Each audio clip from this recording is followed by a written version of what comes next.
Good morning, all of you. I hope we have started early. I think still participants are coming. I know participants from all over the states have participated in the program. So all many of them must be traveling from far areas, and that's why they are still coming. So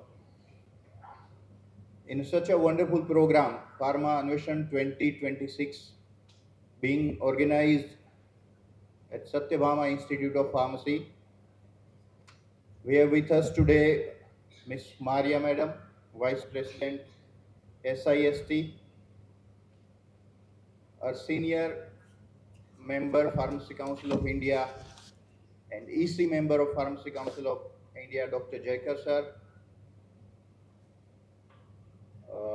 Our other members, Satyamurthy ji from Pondicherry, Shri Niranjan Babu, is the zone coordinator of the South Zone on behalf of Pharmacy Council of India.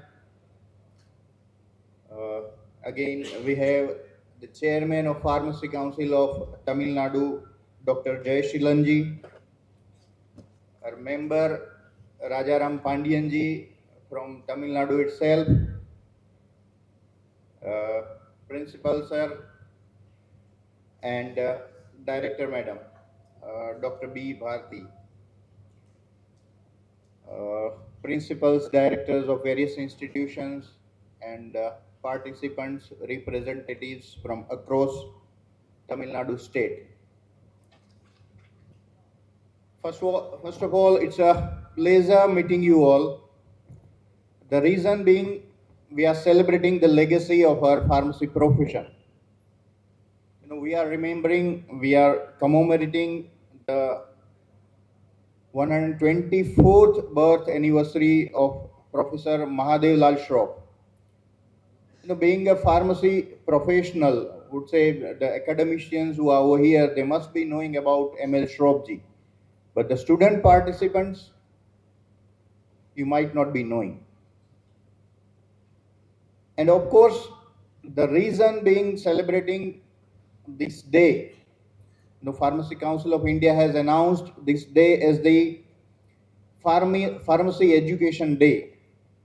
And the reason behind this celebration is to know about the history of pharmacy education in India.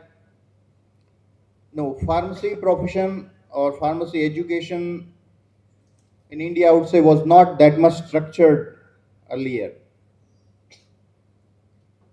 And it was the efforts of Dr. Mahadev Lal Schroff ji, he started pharmacy education in BHU, Banaras Hindu University.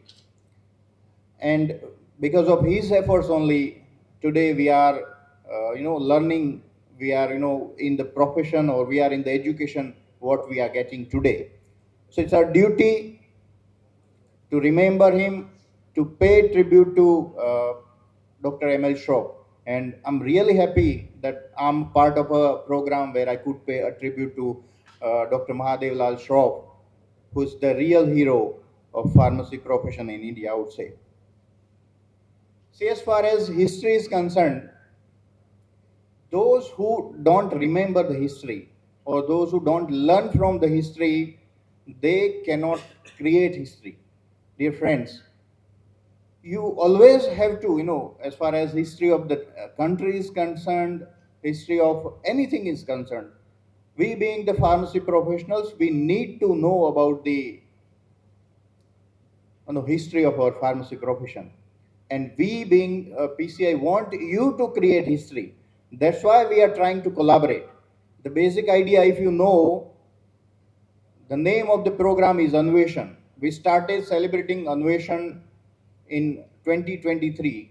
For last 3 years, out of 23, 24, 5. This is the 4th consecutive year we are celebrating the Anveshan program. We are organizing Anveshan programs all over India. This year, we are having almost 25 Anveshan programs all over India in various states. The basic idea, see, if we talk about history, It's been almost 75 years when the education of pharmacy would say started, or Pharmacy Act 1948 was constituted, I would say. Since then, it's a very slow. If we learn, if we look back into the history, it's a fantastic profession, but it's going very slowly. But what we need to learn today, what we need to make sure, and what we want on behalf of PCI to make sure that we need to move faster than what we have moved, how we have moved today. So we want to bring so many faster changes nowadays, and that's why we want to align you with the industry itself. Anveshan means, you must be knowing, it's a kind of invention, innovation. Invention itself means. So traditionally, you have been engaged in a pharmacy education. You have been learning in the classrooms, uh, in the libraries, you're spending time with the book, or you might be having that bookish knowledge. You might be concentrating to that bookish knowledge only. For years, traditionally, that is what we have been doing. But today, the basic idea of conducting this Anveshan program, the main idea of PCI behind this is to bring you out of that classroom wala, I would say, education. We want you we want you to look forward to look beyond that classroom training. We want you to collaborate with academy, and look at the theme. This year we have announced the theme is the fostering the future pharma ecosystem. What ecosystem, pharma ecosystem, should be there in the future, or what pharmacy is, what Pharmacy Council of India wants the future of pharma ecosystem in India. We want to foster a synergy amongst academia, industry, research, and regulatory practices. Because, as I said, we have been in the classrooms only, but we want you to take beyond that, and we want to see you, collaborating with. Today we are giving you a platform. What we are doing, PCI, we are not here to give you lot many speeches. There are no fantastic speakers over here. I acknowledge their presence also. We have with us L. Ramnathanji, Dr. Madan Balraman, and Dr. M. Navid also, who is going to enlighten you with their experience in various areas. So you are going to get benefited of that. But what I want to say on behalf of that, we are just trying to give you a platform, my dear friends. See, in our times, we are not getting this kind of opportunities. We are not able to discuss. We just used to do the classroom studies only. We were not able to talk to industry people. We were not able to talk to the researchers. We are not able to even think about researches. Those were the days, I would say. But today, what we have seen, what we have felt as a Pharmacy Council of India, because if you want to match the global standards, if you want our pharmacists to be the next level pharmacists, we have to take steps.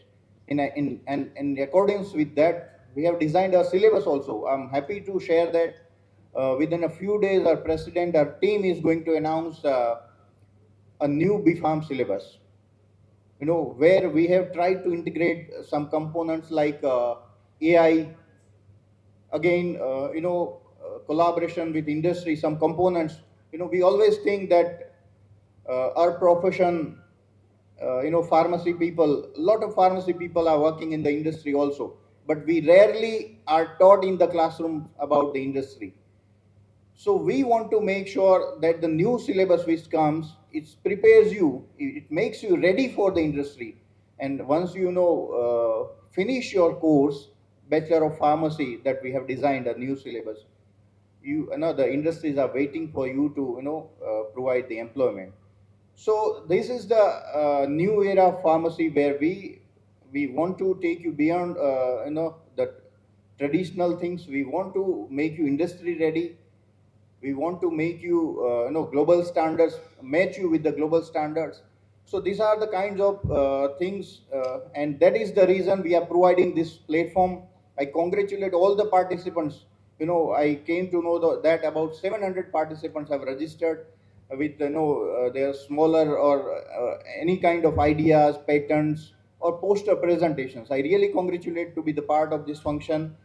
I want to announce here that those in all these three categories, there will be winners. I think you'll be analyzed, you'll be scrutinized for the best performances in all the three parameters.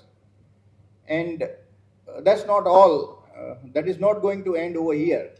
Those who are the top front runners in all the categories, I would say top three front runners in all the categories, we are planning actually to invite them to the Delhi. We are going to provide them a national platform at Delhi, and all those three categories, top performance, they will again compete with the all these states uh, where those people who have been identified as front runners, and we there again a competition is going to be there at national level also. And again, that is not the end.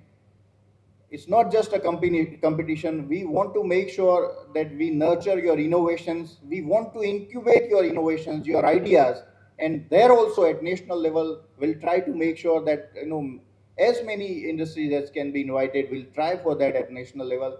Your ideas can be put forward to the industries. If industry people find that there is something in your ideas, they can be incubated, they can be nourished, and we can provide something to the society from this Anveshan program. So I really want to make sure, I really want to see from you people that this is not just a competition. We want to come out from these competitions. We want to serve the societies. Your ideas should be, commercialized, materialized. Their PCI is there with you to help you wherever, any platforms are required, any fundings are required. We are working on that. We are working for the policies, and in future we may come up with funding possibilities also. So this Anveshan program, I wish a great success. I thank you, Sathyabama Institute, for organizing such a wonderful program, and I request the organizers to make sure that those who have participated, those who have come up with very nice ideas, they keep on growing, sir. They keep on growing, and that is the basic idea behind conducting this kind of Anveshan program, and that only will be the great tribute to the Dr. M.L. Schroff. Otherwise, talking about just on 6 March, we talk about M.L. Schroff and go home and forget everything. The contribution of M.L. Schroff has to be taken forward, and with the vision of the as Dr. Satyamurthy said, that today Pharmacy Council of India wants to make sure that we grow, our profession grows fast. Because friends, if you see, entire world, every profession is going to change dramatically in the near future, with the AI knocking the doors of every profession. So if you are not ready with that, if you are not keeping yourself ready, if you are not going to match with the standards, somewhere we are going to lose our positions. So again, I warn also that be prepared, be ready. Pharmacy profession itself is having a human touch. We may feel that we are not going to be much affected by AI, but definitely we need to be prepared. We need to take the benefit of AI, which we have already incorporated in the syllabus also. I would like to many youngsters, I would say young participants are there. I'd like to brief only two new initiatives which Pharmacy Council of India has put up for the youngsters. I would say the GPAT scholarship. Pharma students who have qualified for GPAT, no, they were not going they are not getting the scholarships. But recently, our team, our entire Pharmacy Council of India, has taken a great decision. We have allocated almost 300 crore rupees for for this next generation pharmacies. So we are trying to make sure that those who really want to flourish in the field of pharmacy, they should be nurtured, and in that way the next level pharmacists who have done well with the GPAT, they should be given the scholarships. uh, And again, a job portal is a new idea which is again in the pipeline. Once we complete our studies, it's the new idea of our president.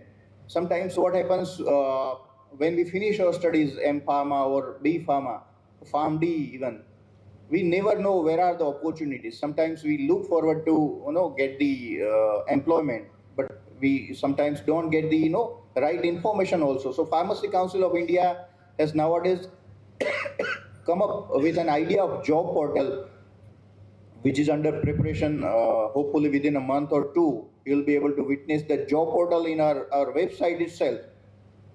So where the industry people or any other employers who have their vacancies, they can post their vacancies on the Pharmacy Council of India website itself. And the students who have finished their studies and looking for the employment, they can also visit the Pharmacy Council of India website, and there you'll find all those vacancies. You can apply from our Pharmacy Council of India website, and vacancies throughout the India will be posted on our website also.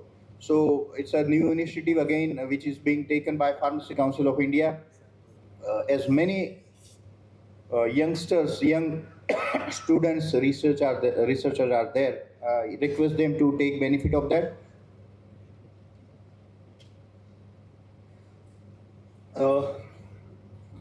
That's all would say from my side.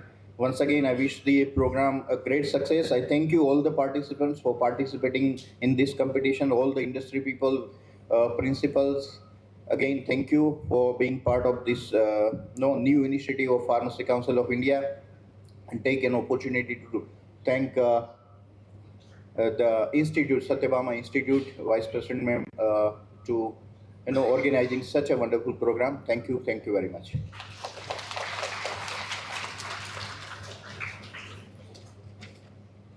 Thank you very much, sir, for your powerful, motivating, and enlightening address.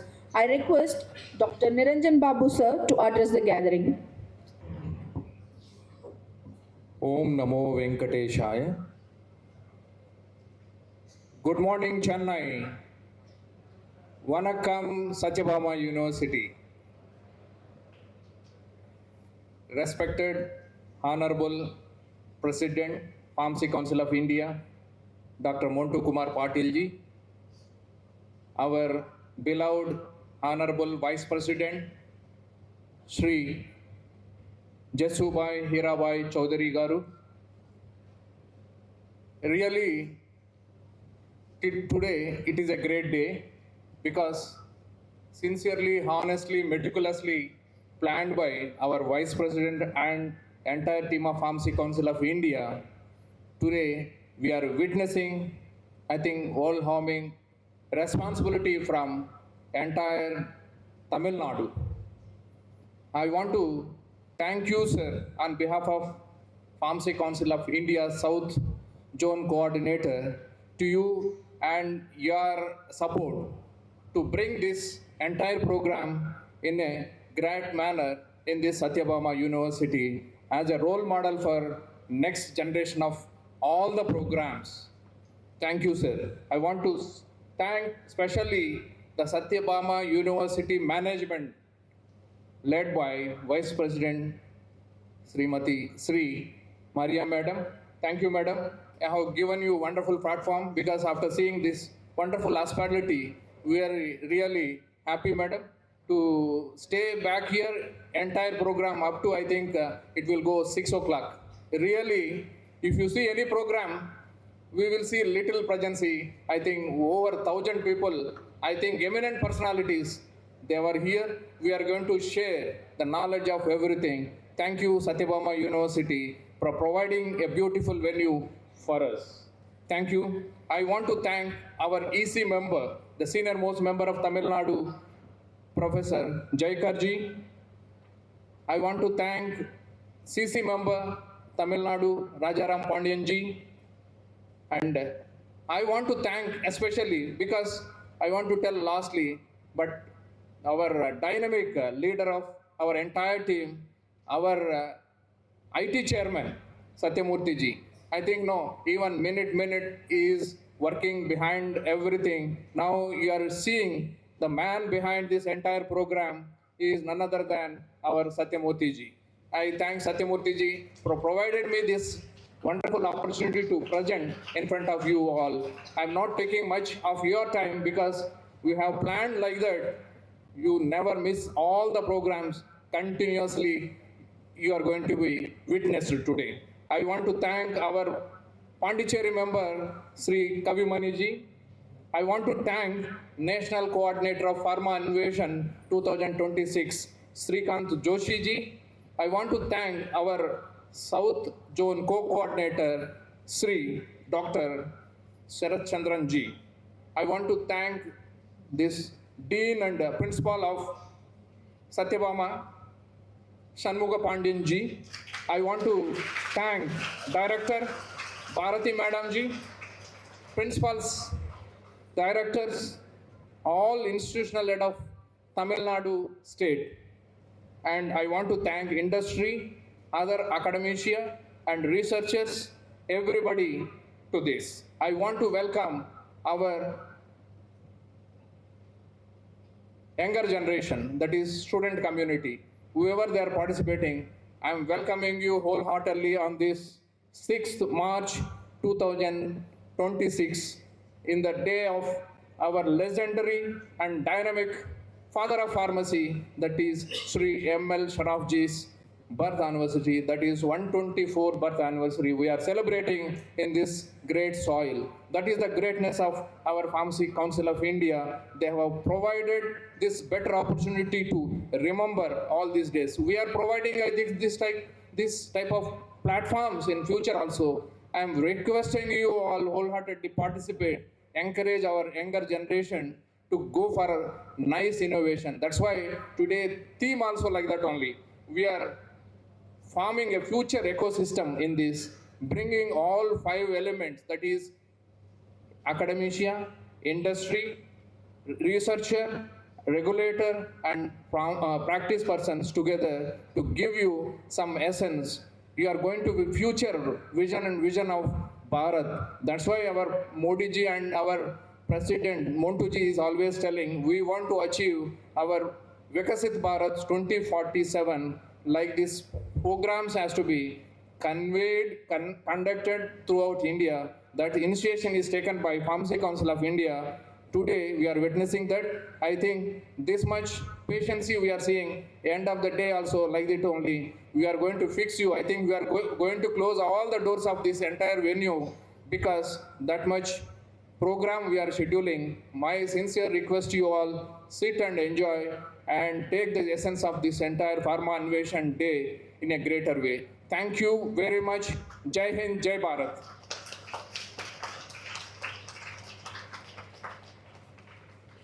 Thank you, respected sir, for your insightful words. So I forget to tell our mentor and state president, Dr. J. Seelan's sir name. Sorry, sir. I'm welcoming you, sir. With your cooperation, we have completing this program. Thank you. Next, it gives me immense pleasure to invite Dr. B. Jayakar sir, EC member of the Pharmacy Council of India, to address the gatherings. Good morning to all. Today we all are assembled here to celebrate the 124th birth anniversary of Professor Madan Lal Schroff. My pranams to Madan Lal Schroff on this occasion for his contribution for creating a separate profession for the pharmacy and developed it and handed over to the new generations. Respected Vice Chairman of the Sathyabama University, Madam Tamilnarisi Avargale, the Vice President of Pharmacy Council of India, Sri Jeshibai Chaudhary, the industrialist and the President of Tamil Nadu Pharmacy Council, Dr. J. Jaiseelan, Dr. M. Niranjan Babu, the member of the Pharmacy Council, Dr. Satyamurthy, and Principal of the Sathyabama College of Pharmacy, the members of Tamil Nadu Pharmacy Council of India, my dear teaching colleagues, guests, friends, and my dear students. Today, we are celebrating this 124 celebration of Madanlal Schroff in a grand manner in Sathyabama University from the sponsorship of our Pharmacy Council of India. So 3 years before, we have been thinking that how to celebrate this birth anniversary of the Madanlal Schroff. Then we started celebrating this birth anniversary. So in one meeting, we got an idea, celebration and going away in the afternoon, having lunch, and with that completing will not solve the developments of profession of pharmacy. So the Pharmacy Council decided we will sponsor the program in each and every state so that it will ignite the minds of our pharmacy students to do some innovations in pharmaceutical sciences. So based upon that decision, for the past 3 years, the Pharmacy Council of India is conducting the Pharma ANVESHAN throughout India, and as told by Vice President, that final competition will be conducted in Delhi by inviting the renowned industries and to nurture the good innovations for the development of prototypes in pharmaceutical sciences. So today, based upon the decision, this year we are celebrating the Pharma ANVESHAN on the topic of the fostering the synergy among academia, industry, research, regulatory and practice. So now it is the time for any profession, not only in pharma, for any profession, teaching and learning alone is not sufficient. So when doing teaching and learning, the students has to be exposed in other areas through research and innovations by involving them in collaborations with pharma industries, and they have to visit the pharma industries, they should do the internships for pharma industries, they should visit the research organizations. So for that, the institutions has to try to make collaborations with the industries, research organizations, with the regulatory authorities, so that each and every area has to be strengthened. Finally, it will lead to the pharmacy practice and the pharmaceutical care for the society. So for that pharma industries, now it has not become only a manufacturing of drugs and selling of the drugs, but today it has been entered in a big way in research and involving industries to discover new molecules. For that, the industry alone will not be able to work, but they should have a collaboration with the research organizations, and as well as they require these young minds for doing a new research in the pharmaceutical sciences. So because of that, the Pharmacy Council is taking memorable steps in collaboration with the state pharmacy, involving state pharmacy council also, and pharma industries also, pharma teaching profession also. So they are involved, everybody, they all has to come together for the development of pharmacy profession to the new heights in India. So I once again thank all for your participation in this Pharma ANVESHAN and celebrating the 124th birthday anniversary of Professor Madanlal Schroff. Thank you very much.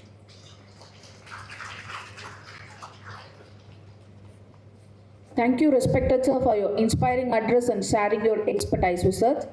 Now I request Dr. Rajaram Pandian sir, CC member, Pharmacy Council of India, to address the gatherings. இந்த இனிமையான விழாவிலே பங்கு கொண்டுள்ள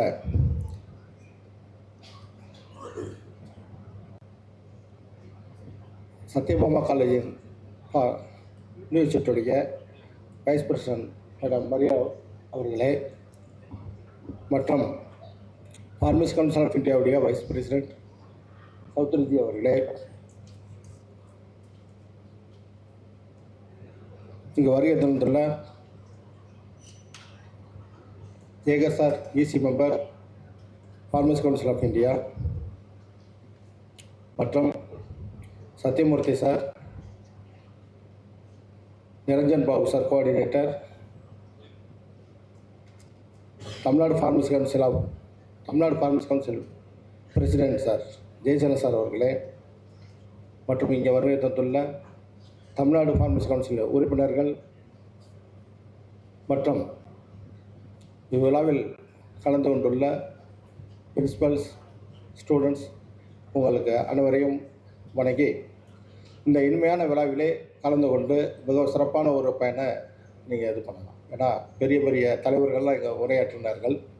ஸ்டூடெண்ட்கள் எப்பவுமே ஒரு நல்ல ஒரு கருத்துக்களை எடுத்து கொள்வதற்கு ஒரு சரியான இடம் இந்த இடம். அதனால் இந்த இடத்துல நீங்கள் பயன்படுத்தி ஃபார்மசி கவுன்சில் ஆஃப் இந்தியாவுடைய செயல்பாடுகளும் மிக சிறப்பாகவும் இருக்கிறது. இன்னும் சொல்லப்போனால் இன்னும் நிறையா மாற்றங்கள் கொண்டு வருவதற்கு ஃபார்மசி கவுன்சில் ஆஃப் இந்தியாவும் இருந்து வருகிறது என்பதை கூறி, இந்த விழாவுக்கு சிறப்பான ஏற்பாடு செய்துள்ள சமூக பணியாளர் சார் அவர்களுக்கும் மற்றும் இந்நிறுவனத்தின் அனைத்து ஆசிரியர் பெருமக்களுக்கும் ஸ்டூடெண்ட்களுக்கும் நன்றியோடு விடைபெறுகிறேன். நன்றி, வணக்கம்.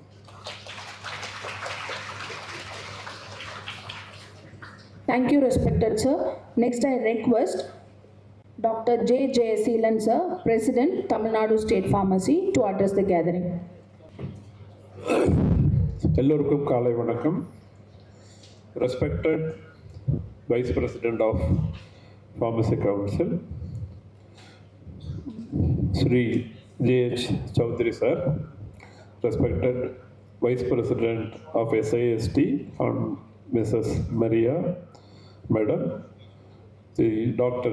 Jacob, my friend, and the members from Central Councils, Dr. Satyamurthy, Dr. M. Niranjan Babu, Mr. Rajaram Pandian, and faculties from Sathyabama University, and on the request of the organizers, my colleagues from Tamil Nadu Pharmacy Councils are here.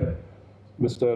Murali, Dr. Dittu, Dr. Ravi Kumar, Dr. Balaji, Dr. Nagendra Prasad, and the industry colleagues, of course, Ramanathan is here, and other industry colleagues, faculties, deans from various colleges, and all other dignitaries on the dais, off the dais, and my dear students.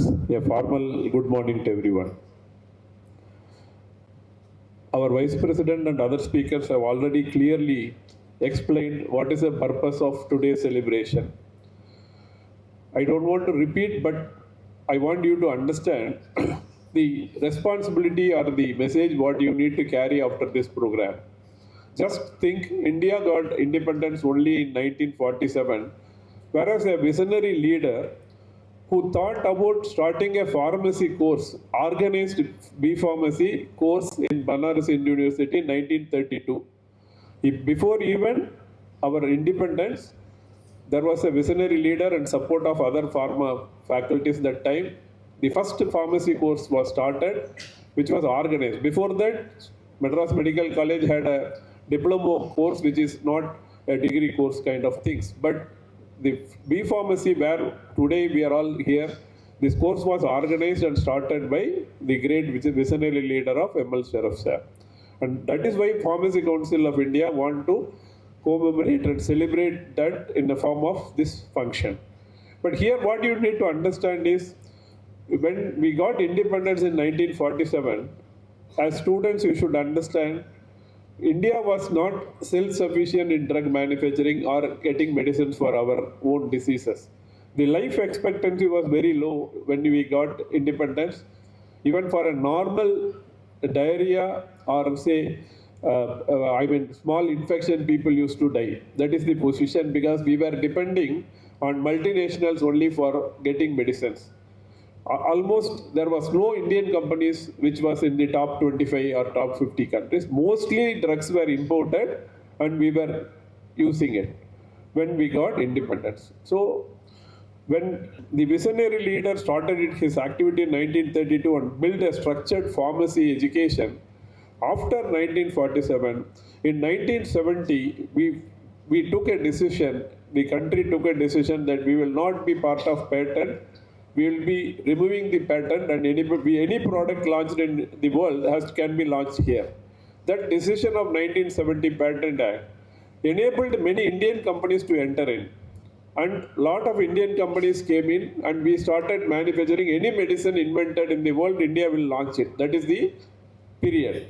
From 1970 to 2005, we were not part of patent era, and as a result, we could launch any drug invented across the globe in India.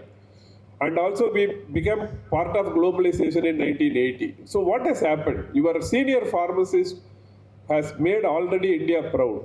Why I am telling this is, your seniors or the industry colleagues who made it proud, because today India is called as the pharmacy of the world, which you all know. And you know, even COVID time, the entire world is behind India for vaccines and medicines. Remember, today, 20% of medicines used in the entire world is manufactured by Indian companies. 40% of drugs used in the United States itself is made from India. 60% of vaccines manufactured in the world is from India. Tell me any other one specialty India is like this. We are in IT corridor. IT is doing very well in India, but it is going only to the English-speaking countries, 95 to 100 countries. Whereas pharma medicines are going to every country. Unless you touch any country, it is going to over 200 countries, and hence India is called as pharmacy of the world, which means we are the manufacturing hub of the world. This prestige or this merit or this pride is created by pharmacists, because you know, medicines, we are at this level, pharmacists are the backbone, who invent medicine, who manufacture medicine, who control quality, who regulatory, marketing, everywhere pharmacist role is there. And you are all senior pharmacists made India proud already as a manufacturing hub of the world. But why this program is organized by PCI and what is the responsibility as younger pharmacists you should have? Please remember, after 2005, we are not able to copy any drugs or make generic drugs just like that. We are also, India is also part of patent era, and as a result, innovation is the only route. We have to find our own drug. Remember, most of the drugs currently used is from plant origin only, which means what? Plant origin, our Siddha is the oldest form of medicine, then Ayurveda came. Most of the medicines, the active ingredient came from natural product. So what is happening today is there is a pressure on the future pharmacists. We have to go back to our heritage, think about our ancient Siddha or Ayurveda, and try to find out the active principle from there, most of the diseases, and time for us to innovate new drugs. So in another 20-30 years, see, one visionary leader, structured pharmacy profession, and industry grown on that direction. Today we are the leader or we are the head of manufacturing hub. Today, this kind of program is organized by PCI so that the younger pharmacists will focus on R&D, innovation and research, and make India proud. Say in 2040 or 50, India should become the hub or the place for R&D and innovation. For that, what you should know, just as our Satyamurthy or even Vice President was telling, just reading will not help you to upskill yourself. For that only, this kind of program is organized. And Pharmacy Council is also concentrating, as our Vice President said, on artificial intelligence, which is mandatory. If you come to our USFDA facility already in quality lab or QA, there is no papers. We are working only on digital already. When you registered in Pharmacy Council, Tamil Nadu, everything would be digital. So the day is becoming more digital and computerized oriented. Artificial intelligence is the future of the day.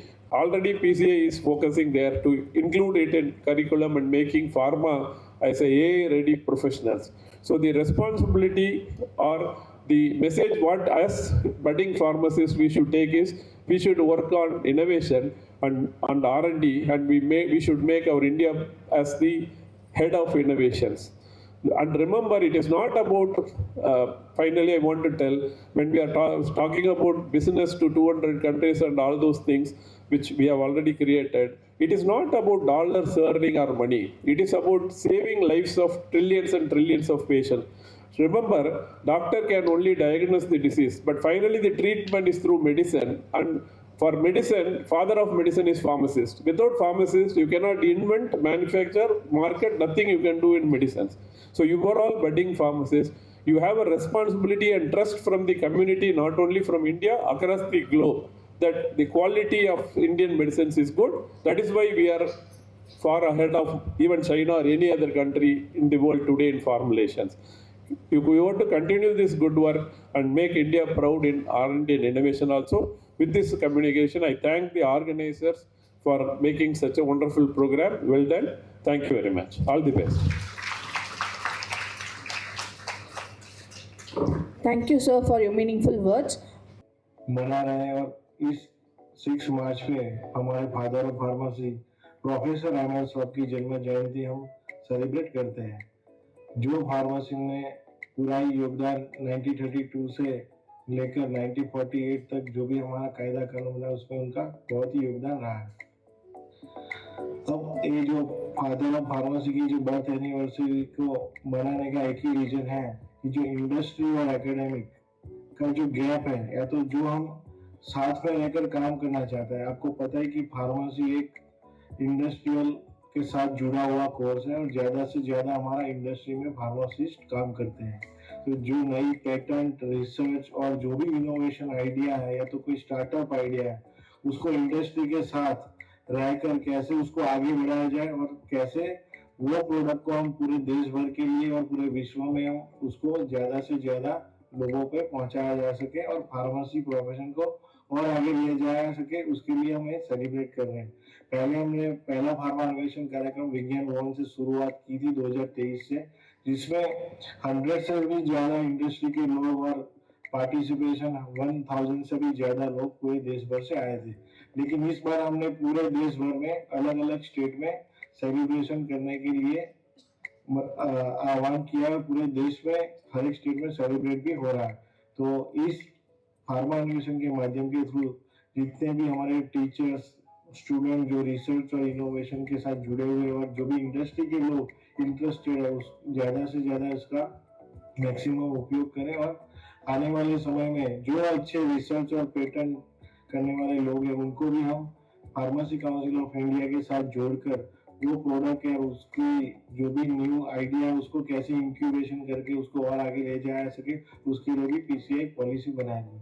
और इस दौरान मैं एक message देना चाहता हूँ कि आने वाले समय में pharmacy council of India as per national education policy हम नया सिलेबस भी लॉन्च करने जा रहे हैं, वो भी आपको जल्द से जल्द इंफॉर्मेशन मिलेगी। और आप लोगों ने वीडियो माध्यम के थ्रू मेरे से बात करने का मौका मिला, इसके लिए सब लोगों का धन्यवाद। और फार्मा अन्वेषण के प्रोग्राम के लिए सबकी फार्मेसी काउंसिल इंडिया के परिवार की तरफ से शुभकामनाएं। इस माध्यम में जितने भी इंडस्ट्री या तो कोई टीचर, स्टूडेंट्स और हमारे मेंबर्स जुड़े उन सभी को भी एक्टिवली पार्टिसिपेट करने के लिए धन्यवाद। Thank you. जय हिंद, जय Bharat.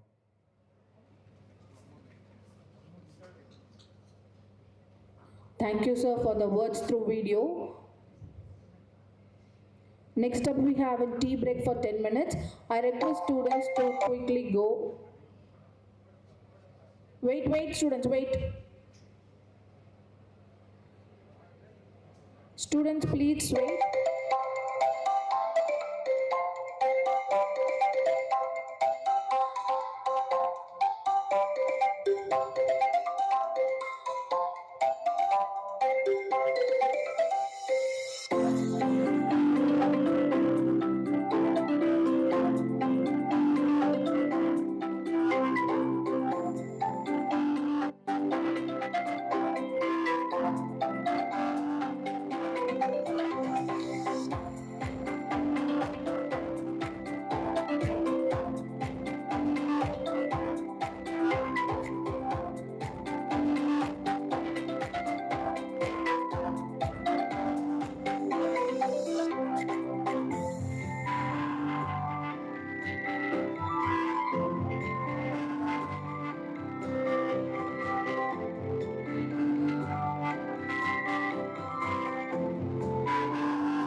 by our Vice President Sir, Shri Jashubai Irabai Chaudhary Sir, to Dr. S. Ravi Kumar, Assistant Director, Drug Control, TNPCI member.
K. Nitya Kalyani, Assistant Professor, School of Pharmacy, Sathyabama Institute of Science and Technology.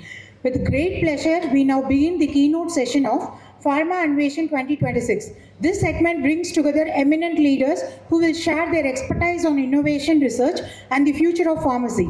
Our first speaker is Dr. L. Ramanathan Sir, Vice President of Apex Laboratories Private Limited, who will speak on the topic Emerging Technological Innovations in the Drug Discovery, Development and Regulatory Landscape. Chairing this session are Dr. P. Shanmugasundaram Sir, Director, Wales University, and Dr. Kotai Muthu Sir, Professor, Annamalai University, Chidambaram.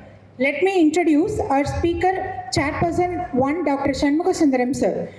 Shanmugasundaram Sir is a distinguished academician with over 22 years of experience in pharmaceutical sciences. He currently serves as a Dean of School of Pharmaceutical Sciences, Wales Institute of Science and Technology. He holds an M.Pharm from Tamil Nadu Dr. MGR Medical University and PhD from University of Madras. His expertise includes analytical method development, bioanalysis, herbal drug and standardization. He has published 181 research paper with H-index of 17. He has successfully guided 17 PhD scholars. He also serves as a president of Association of Pharmacy Professional, Tamil Nadu branch, and NAC accessor, contributing significantly to academic leadership and research advancement. Welcome, sir. Let me introduce our chairperson to Dr. A. Kotai Muthu Sir. Kotai Muthu Sir is a professor in the Department of Pharmacy at Annamalai University with nearly 3 decades of experience in pharmaceutical sciences. He holds B.Pharm, M.Pharm 2000 batch and PhD in 2007 degrees, has been received a major research grants from UGC, AICTE and ICMR. He has published 172 research articles, presented 70 conference papers, authored 10 book chapters and holds 2 Indian patents. He has supervised 16 PhD scholars and currently guided 6 research scholars. Kotai Muthu Sir has received several awards for the research and presentations, delivered invited lectures at national and international conferences, and serves as an editorial boards and as a reviewer for multiple scientific journals. He is also a life member of a professional body such as IPGA, APTI and the Society of Biological Chemists India. Welcome, sir. Now, I request Dr. P. Shanmugasundaram Sir, Director, Vistas, to introduce the first speaker of the event. Please, sir. So it's my pleasure and privilege to share the session with my fellow colleague Dr. Kotai Muthu Sir for this first opening session of the Pharma ANVESHAN hosted by Pharmacy Council of India in association with Sathyabama University. Thanks for inviting us to this event, and it's my pleasure to introduce Dr. L. Ramanathan. He is the Associate Vice President Technical at Apex Laboratories, Chennai, with over 12 years of leadership experience in pharmaceutical industry. He began his career at Apex as a lead scientist and progressed through several key roles in regulatory affairs, R&D, business development. He has strong expertise in US FDA pathway, European submissions, ECTD filings, clinical development, life cycle management, and so on.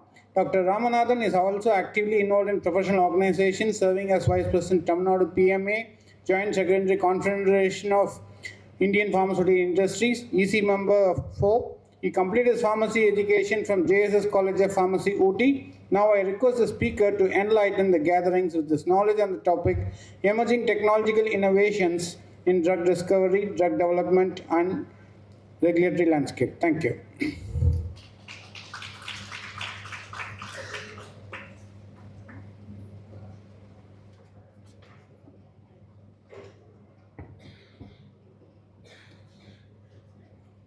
Our distinguished guests from PCA, Tamil Nadu Pharmacy Council, regulatory officials, my industry friends, beloved teachers and students, good morning to all.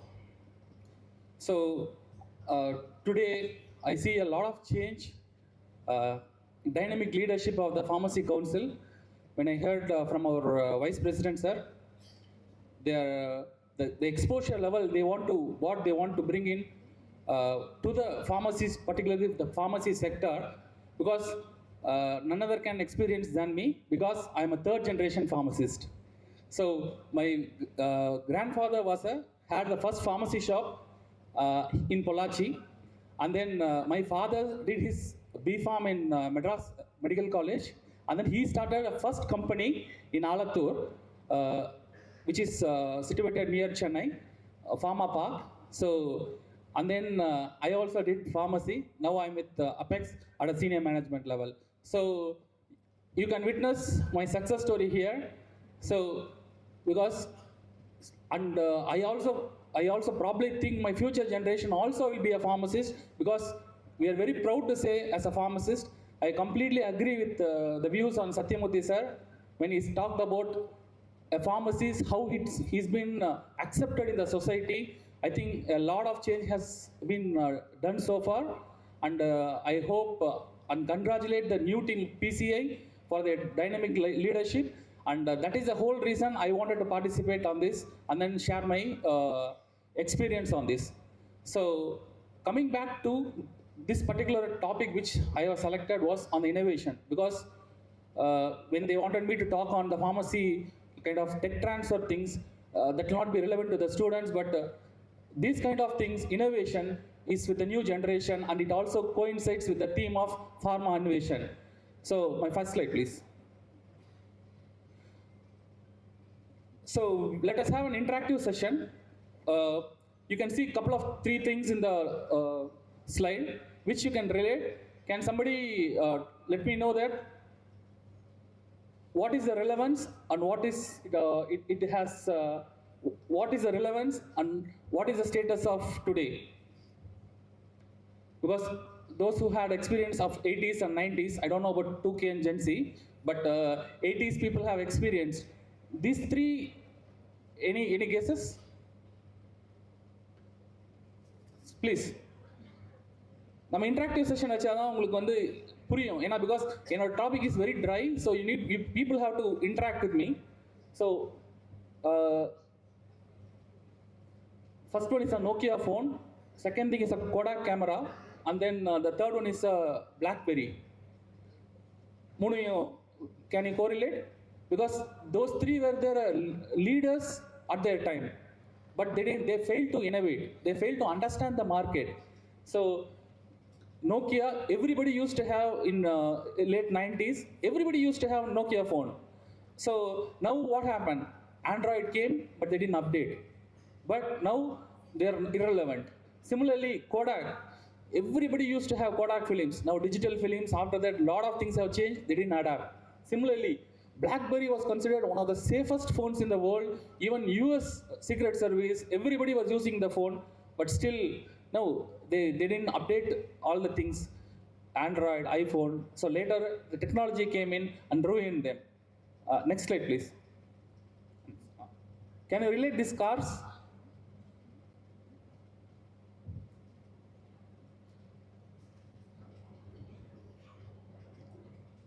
Something is on the top, the driver is missing. You can see here the car, the car is riding. in 1939, there was even Futurama even. In that, they came with a proposal that future cars will be done through electric radio frequency mechanism so that there need not be a driver or it will have ADAS. People laugh. But what happened? Even Indian cars, Mahindra has brought in ADAS, automation driving system. So people have changed, adapt, and this thing. This is a Waymo taxi in US, which is without driver, it drives. So there is no need of a driver. You get into the taxi, you put the place, the taxi goes. It's still in service. And then Elon Musk is also making this kind of similar taxis, so which is going to be the order of future. Coming back to our profession, there are a lot of craze because there are a lot of counterfeit products. Even we face just a few things about Apex is like we have a brand called Zincovid. It's one of the #1 multivitamin brands. And then we also have paracetamol P group, P120, P250. It's #2 brand in India. So we face a lot of counterfeit products. So to avoid counterfeit products, the government has brought in a lot of changes. Barcodes. So there are binary barcodes, 2D barcodes, 3D barcodes. But what happens with these barcodes is, I take an original barcode and replicate that. This will trigger a product recall. So automatically the products will be recalled. So you have to, there is no other way. But now the new technology has emerged as NFC, which is very similar to your toll tax. நீங்கள் டோல்ல use பண்ணுறோம் இல்லைங்களா, RFD technology, NFC. நீங்கள் காரில் போகும்போது fast track போட்டிருக்கோம் இல்லையா, similar technology has been brought into the pharma space. So this already mankind has introduced into their products, and we are also we are talking with a couple of people to include this. So why I'm giving you the gist is to get into the talk. இன்னைக்கு வந்து the talk will be on the innovation front, because as an Indian company, நீங்க நினைக்கலாம் வந்து we are only manufacturing tablets, capsules, liquids. No, that stage has all crossed. We are all into many innovative products, and then we are into future technologies. So adukku how we can prepare, and then to give a thought process of what exactly is that. இப்போ when we were reading 80s லாம் பாத்தீங்கன்னா the buzzword would be biotechnology will be the buzzword. When we were in college, nanotechnology. People used to say they run behind nanotechnology. Every institute, every college, everything will be on the nanotechnology. Now again, artificial intelligence is the buzzword. You're going to see in future, after 5 years, 7 years, you're going to come back and see that artificial intelligence is ruling the industry. So that is the whole reason PCA and everybody wants to give it in the first hand, so that we are not into that late, but we are into that as early as possible. What is AI? AI ன்னு சொல்றோம். What is AI?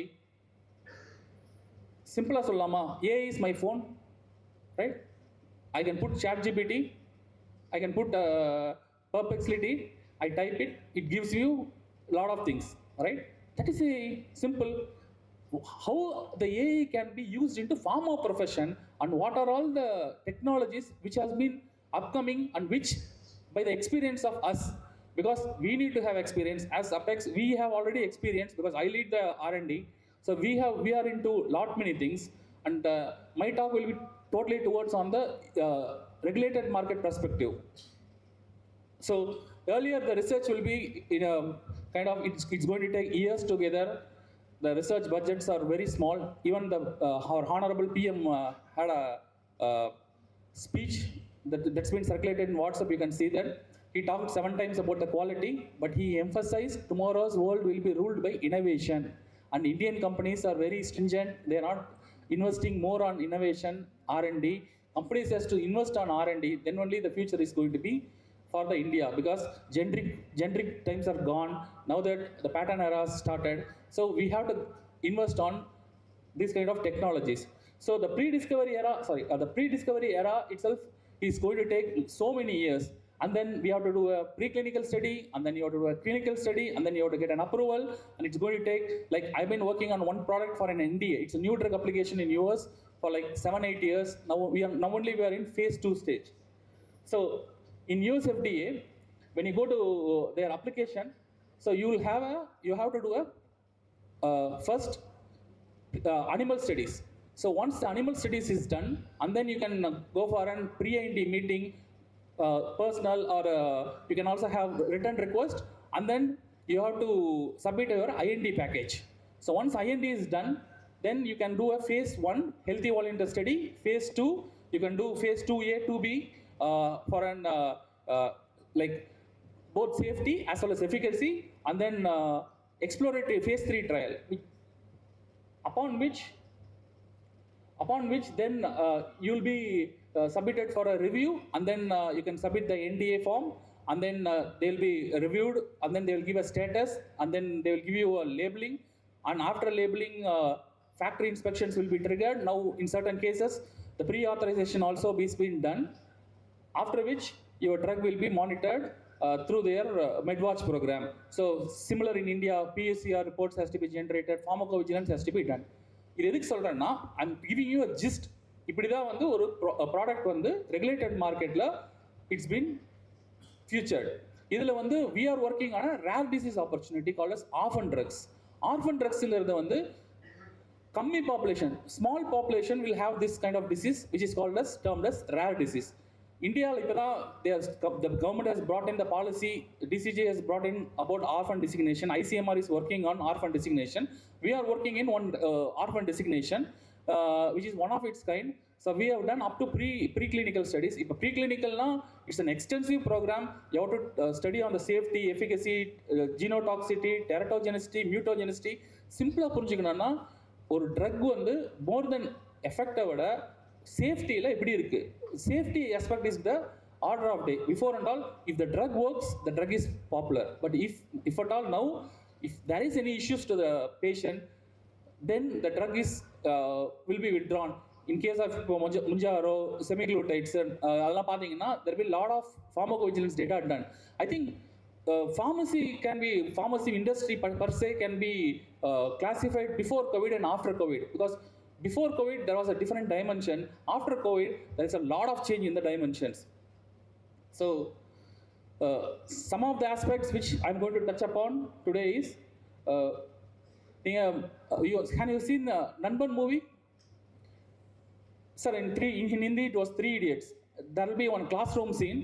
The professor will be asking define machine. So it will be a wonderful explanation what the actor will be giving on that. Mission is something which reduces human effort. Very nice, right? Anything that reduces human effort is a mission. Similarly, AI is going to reduce your effort and accelerate drug discovery. That is the concept, simple. So anything which reduces human effort is a mission. So AI is also one of the missions. And then we have lot many things. Column make it, no? You have column make? Or else I'll come here. Sorry, hand make it, no? Hand make it.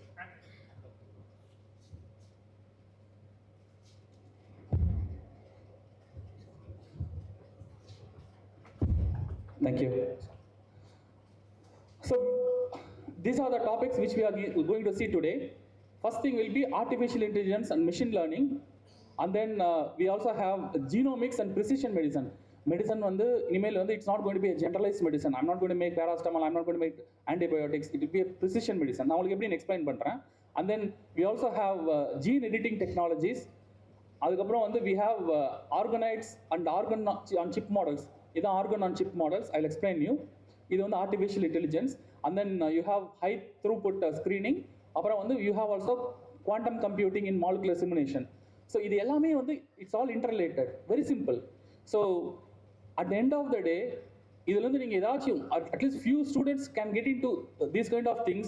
I think this will be buzzing around for the next 15-20 years. It's going to replace the whole thing. Very simple. உங்களுக்கு புரியலனா என்கிட்ட எப்ப வேணா கேளுங்க. You can question me also. So artificial intelligence, very simple. நம்ம பார்த்தோம் ஒரு phone is an artificial intelligence. So it's kind of it has a lot of algorithms.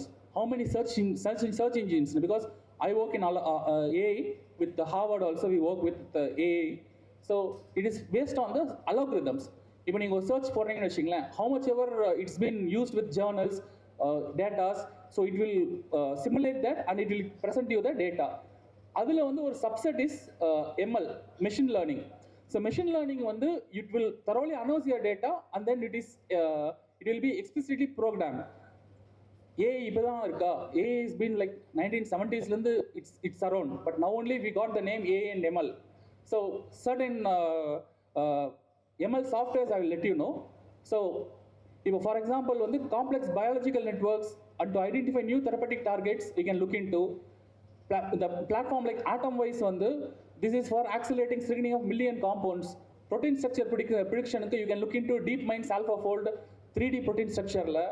And then you have for toxicity ETOX spread and ProOcter for clinical trials. Now just கொடுத்துட்டு ஒண்ணு I'll try to explain with my own experience so that it will be interesting for you. And then this one is a natural language processing. Very simple. இப்போ natural language processing we can relate to your phone, right? We can take, I want to take data about Pharmacy Council of India, right sir? I used to type data about Pharmacy Council of India. Somebody types Pharmacy Council of India data, or somebody will say data only Pharmacy Council.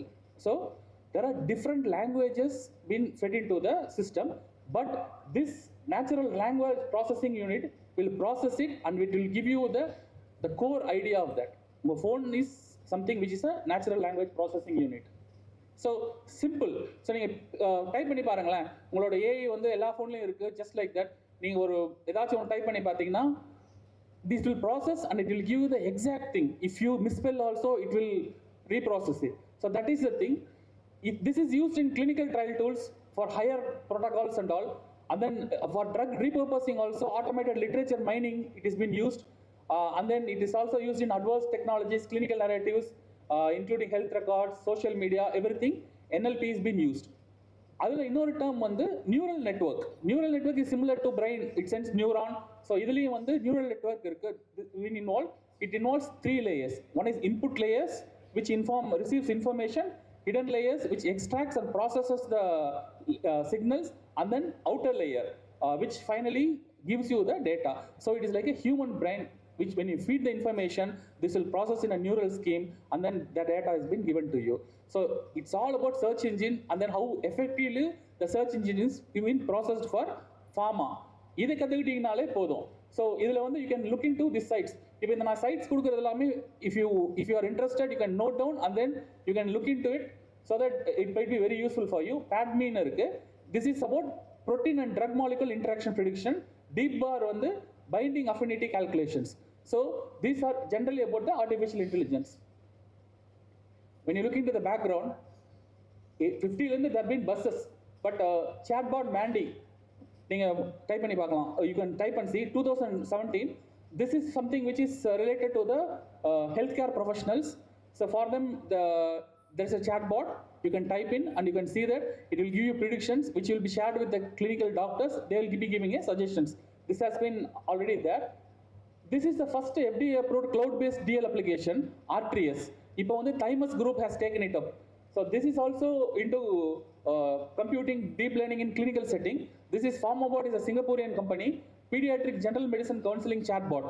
So already this technology has been existing. Only it comes to relevance whenever there is a huge change in the international arena.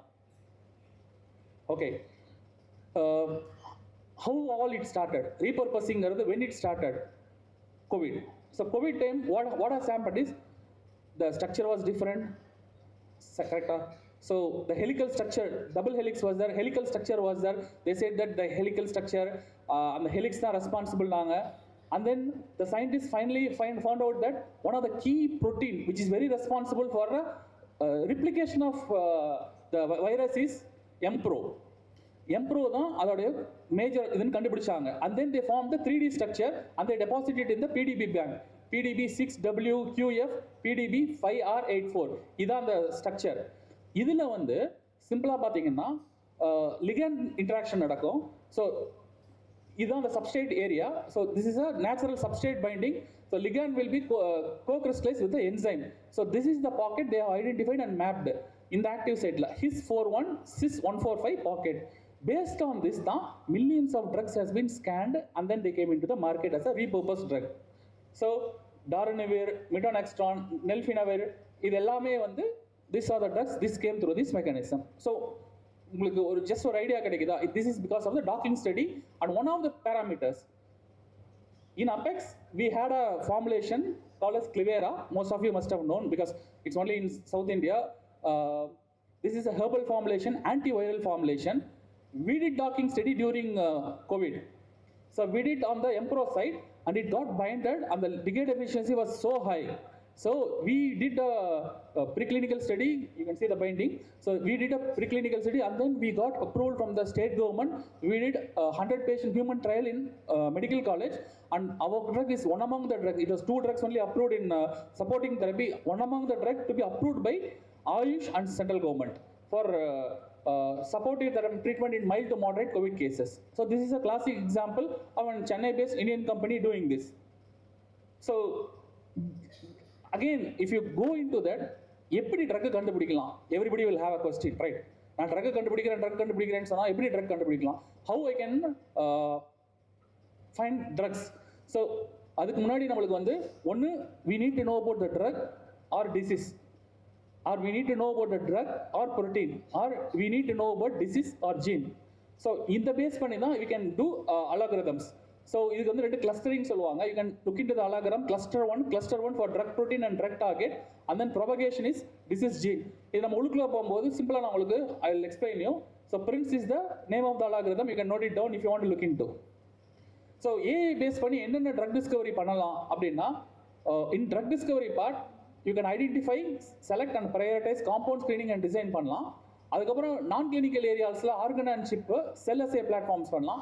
Clinical ட்ரையல்ஸில் எல்லாமே கம்ப்ளீட்டாக வந்து clinical data management, collection, everything you can two.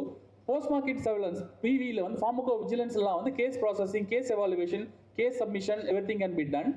Pharmaceutical manufacturing, process design, advanced process control, smart monitoring maintenance, trend monitoring. So morning Jayasiran sir talked about the thing. Already we are optimizing and we are bringing in AI in a bigger way to enhance, because already SAP is doing the work. One is AI needs to be integrated into SAP, so that is going to do all the work. We need to, with one touch of a button, we can understand how much is the stock, how much is the manufacturing produce, what is the volumes, wherever the stocks are. So everything can be done integrated together. So this is also going to be the future. Next, ஓரளவுக்கு புரிஞ்சுதா அந்த AI ஓடுது? So next வந்து பார்த்தீங்கன்னா genomics. எல்லாம் tough வந்து it's dry subject, I understand. எனக்கு can you give somebody mic? So எனக்கு வந்து கேன் ரொம்ப all through our life you been reading about RNA and DNA. Can somebody talk about what is the difference? RNAக்கு DNAக்கு என்ன difference? What is the difference? Sound mic கொடுங்களேன். உங்களுக்கு see, that is the opportunity they are providing. நீங்க எனக்கு interact பண்ணீங்கன்னா I can also give you more examples and make it very easy for you. What is the DNA? What is RNA?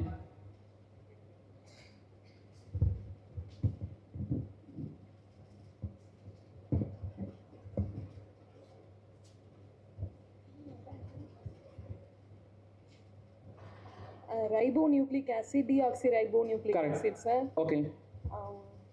Single stranded, double stranded? Single strand, double strand. Okay. Uracil, thiamine. Okay. Very good. So uracil is one of the thing, thiamine is one of the thing. Both genetic information are transfer பண்ணணும். Exactly, genetic information is mapped. So கடவுளே வந்து DNA cellular, he has put it on mitochondria, and then because this is the blueprint. Simple as சொல்லணும்னா, thanks Sira. Very nice. So DNA is the blueprint. நம்ம ஒரு வீடு கட்டுறீங்க அப்படின்னா it's a blueprint which has to be safe. So but RNA, it can go up to cytoplasm, and more genomic research are towards RNA. நான் ஏன் இதை சொல்றேன்னா, if you don't understand difference between RNA, mRNA, transfer RNA தெரியலனா, then there is no point in understanding genomics. So இந்த RNAங்கிறது வந்து இதுல இன்னொரு ஒரு சைடு எஃபெக்ட் இருக்கு. I mean sorry, ஒரு நெகட்டிவ் பாயிண்ட் இருக்கு. என்னன்னு சொல்லுங்க? It has a functional group, hydroxyl group இருக்கு. அந்த hydroxyl group makes it very unstable, highly unstable compound இது. So அது removal வந்து storage is very you have to be very careful. So இதை பேஸ் பண்ணி RNA பேஸ் பண்ணி RNAல என்னென்ன types இருக்கு? mRNA, transfer. Yeah. So இதுல வந்து mRNA is the one which is going to pass over the message. So we are going to stick on the mRNA. So so இப்போ இந்த mRNA base பண்ணி lot of precision drugs, how to say, because the people take a mRNA sample and then they will take through blood, they will take the blood sample and then they will remove the mRNA and then they will put it on lot of things to study in future what you will, disease you are going to get, what you have in your body, what drug you need to be given, because already UAE la vandu Abu Dhabi endal they started collecting genetic information base பண்ணி individualized therapy they have gone into. இதில் பார்த்தீங்கன்னா இந்த MIR 21, 223, 155 பிளட்ல எடுத்து they can give you. Most of the American researchers in cancer it is done by mRNA. So இதில் வந்து ரெண்டு விஷயம் பார்ப்போம். இங்கே வந்து mRNAல miRNAன்னு இருக்கு. Somebody can say what is miRNA? எல்லாம் சப்ஜெக்ட்ல படிக்கிறோம் இல்லையா, மைக்ரோ RNA. ஸோ இது வந்து this will be used to sequence the mRNA. So it will have an effect on the miRNA, so thereby the gene being activated. So இந்த base பண்ணி தான் பண்றாங்க. இந்த ORM test வந்து whether a drug works to you, a corticosteroid, whether if a சாரோட இப்போ என்னோட mRNA எடுக்கிறீங்க, blood sample you are taking and you can put it in a ORM study and I can tell that whether the drug is going to work for me in my body or not. Corticosteroids work பண்ணுமா, என்ன drug வேணாலும் you can study on this ORM to predict the drug response. இது வந்து interesting. Again பேட்னு basophils activation test, இது எனக்கே பண்ணி பார்த்தேன். So I had develop some skin allergies, so I want to test. இந்த பேட்டுங்கிறது பேசிக்கலாக வந்து allergen study. It is done by immunoglobin. Again வந்து பிளட் சாம்பிள் எடுத்துட்டு இம்யூனோகுளோபின்ஸை பிரிச்சுட்டு they will separate the immunoglobins and then they will put it on the list of allergens. So they will scan 283 compounds of foods. Whatever food is allergic to you, that will create a higher IgE level so that you can detect this food is allergic to you. So எனக்கு வந்து almonds were allergy. So this test is already available and it's been done in certain labs in Newburgh, lot of life cell centers. So they are doing already the mRNA based studies on basophils. So this mRNA la 281 clinical trials only in one cancer is being done in US. So every analysis will be based on the mRNA. So if you people are interested on genomics level, you can take up miRNA and mRNA, which is going to be the future. So FDA approved oncologics dynamics pathina mama print.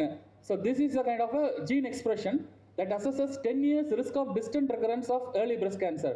It can predict and tell you before 10 years that you're going to have. But everything is a prediction, but that have a side effect, I know. That may be one of the things is kind of inflammation, because people have a lot of inflammations in body, but that might send a different signal. But that prediction can be made accurate by signature of mRNAs. Cluster of mRNAs எடுத்து நீங்க signature படி பண்ணி பாத்தீங்கன்னா whether you are prone to cancer or not you can predict. அதுக்கப்புறம் வந்து oncotype DX னு it's a genomic test for early stage ER positive HRE2 negative breast cancer க்கு particular-ஆ, and this also can analyze 10-year risk score and it can also provide recurrence score. So you can avoid whether you need to have chemotherapy or not. And then Decipher Pro, it's a prostate-based cancer test. It also helps to determine the aggressiveness of the tumor. So you can look into this software. Already been approved by FDA. You can see they're way ahead. So genomics முடிஞ்சு, AI முடிஞ்சு, next பார்த்தீங்கன்னா gene editing. சிம்பிளாக layman டேர்ம்ஸில் சொல்லணும்னா ஒரு particular ஜீனை வந்து repair ஆன ஜீனை cut பண்ணி scissor பண்ணி எடுக்கிறோம், அதுக்கு பதிலாக இன்னொரு ஜீன் வைக்கிறோம், இவ்வளோ தான். So you scissor it out the repaired gene and then you are replacing it with the gene. So how this is done அப்படிங்கிறது தான் வந்து Nobel prize has been given. So இதில் பார்த்தீங்கன்னா these two ladies have discovered a manipulation with the CRISPR-Cas9 system. It is called as genetic scissors. In the CRISPR on the clustered regularly interspace short palindromic repeats. It is a national defense in bacteria. It's been taken from Streptococcus pyogenes, and then adula vandu this Cas9 to act as a molecular scissor which is guided by RNA, which is a guide RNA to target specific DNA locations, cutting both the strands with a short PAM. Adula vandu then it repairs and then it inserts and then the editing genes has been done. This has been disease modeling, target validation, development of gene therapies. It's already been looked. இதில் வந்து இப்போ couple of phase 1 trials have been done. Particularly வந்து ஒரு cardiac sector trial has been already done in US. So அந்த ட்ரையலில் வந்து the patient has reduced hyperlipidemic values and then they have already done this genetic gene editing. Gene expression also is kind of gene replacement therapy. Already drugs have been approved. One of our drugs which we are also working on, gene replacement therapy, they have already got approval. So this is one of the new technologies. Again, this one is an interesting technology. It's organ on chips technology. This one is developed by Harvard University. You can type WIS on Harvard University. You might find this chip on organ chips. This contains 3 parts: organ chips, instrumentation, and software apps. Now, this is going to this is going to replace animal studies in future. Believe me, animal studies will be there, but it's going to replace. Already FDA has approved COVID-19. A lot of drugs has been approved through this. Very simple technology. They take the cell and place it in a polymer, and then there will be a microfluidic passage similar to that. Particularly in COVID time, a lung alveolar capillary membrane has been simulated in this, and then they have made the change like our lungs, movement of lungs, and then they put the drug and see which the drug acts or not, what is the toxicity has been caused. So this is already been done. You can Google and see that this they have already approved 15 types of organ chips for lungs, so many cardiac, heart, everything has been already approved, and this is one of the things which FDA is also included in there. So you can see FDA has already got a FDA Modernization Act 2.0, which is passed already in 2022, which has incorporated alternative to animal models. So you have in silico models, 2D, 3D, and then organ on chip, that is organoids, for this drug discovery. So now certain areas whichever is approved, you can also test in that. So the whole point is FDA wanted to regulate the 3 R's, which is replace, reduce, and refine animal testing. So they want to reduce the animal usage and testing, and then they wanted to validate the data, and then through effectiveness assessments. So previously you have to do genotoxicity, mutagenicity, all the genetical testing, in vivo studies, everything, reproductive toxicity, everything you have to test. Now you can use system biology, engineered tissues, artificial intelligence, silico approaches, zebrafish model, microphysiological systems in organ chips. So these technologies have been approved, which will be the future of tomorrow. So அது பார்த்துட்டோம். இது வந்து digital health technologies for drug development. ரொம்ப simple.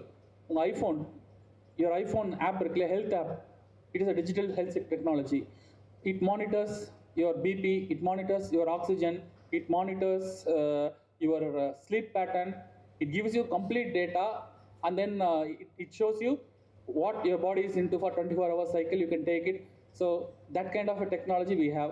Sugar patches பார்க்குறீங்க, you can monitor a lot of, they'll be monitoring the sugar pattern 24 hours per day. They will give signals to the mobile phones of, like husbands have been pasted with that, wife will get a signal.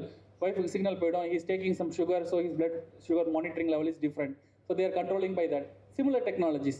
எங்க ஏரியாவில் வந்து இப்போ wound healingல particularly வந்து they have taken into 3D measurements, because when in case of diabetic wounds, breath is only not sufficient, depth is also required for a diabetic wound particularly. So you can have a 3D measurement which gives you the breadth as well as the length, everything. So you can have a complete picture of the wound and how it is healing. So this technology is also coming in. It's been already used in clinical trials. This one is high throughput screening. This is kind of something, it uses robotics, automated imaging, and microplate assay. You can Google and see Dexonitib னு ஒன்று இருக்கும், DACONITIB. That is one of the FDA approved drugs which has been screened by Bristol Squibbs. Like they have done 2 lakh components. It screens 2 lakh components, and out of which one molecule was a hit, and then they repurpose the drug, and that has been approved by FDA. 80% of drugs, 80% of small molecules approved in US FDA is done through this technology. Very simple. இப்போ நார்மலாக நீங்கள் scan பண்ணுறீங்க அப்படின்னா, you can scan up to 20 to 50 articles or the data in a week, but that can do up to 10,000 to 1 lakh. So that is the speed and that is accuracy and that will take how much is the minimum concentration of the microplater assay in which the product can work. The minimum concentration, the bare minimum concentration in submolar level, so drugs can be processed. So in the technology is also now effective. A lot of drugs are there. You can Google and see Duxornitnib. So that is already approved by FDA. And most of the compounds now working is used high throughput screening. Next is quantum computing. Quantum computing is normal. What is the difference between a computer? It uses PART technology, right? Here it uses quantum pods. So quantum pods means superficial layers it will have, and then there will be like it will be like progressive superficial layers. So it can screen to the core. So that is being used. Lot of IT companies in our pharma research, they've been working on that, particularly for molecular simulation, drug design. So this one is like it can model complex molecular interactions, protein finding predictions, and chemical structures. IBM Quantum almost they have done for Moderna. They have secondary protein structure of 60 nucleotide long mRNA sequence. And then IBM, along with many people are working on different areas. One good KRAS or protein which is very responsible for cancer, which doesn't have so much cure or ligand interaction. Now St. Jude's Hospital, they are already using this technology. They found out 2 ligand sites which can bind to the product. So this is going to be the next thing for the cancer patients, particularly that protein site, KRAS.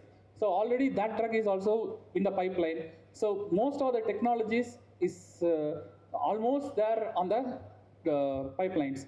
So this is one of the things. So I think I've listed AI and quantum, genomics, high throughput, and also the other things. So what will be the trend? So you have to adapt to the changing environment, which is going to be leaner, greener, and then the health imperative will be higher side. It will be geopolitical shifts, driving into digital, unlocking human dimensions. So the regulatory affair trends is also going to change. So AI will be incorporated. They will also use regulatory intelligence, regulatory management, real-time regulation, global harmonization already been done. Lot of pharmacopoeias have been harmonized. They are bringing in single standard. When we are doing clinical trial in India, you have Schedule Y. When you are doing in abroad, there is a different schedule. So they are incorporating and harmonizing each trials. And then patient diversity of patients also they are looking into. And then they are also integrating patient voice in regulatory making decisions. So this is about the gist of what is happening. So just to finalize side, I'll have an icebreaker. So can you guys tell the difference between these two slides? Anyways, we are going to have in the afternoon lunch. Any suggestions?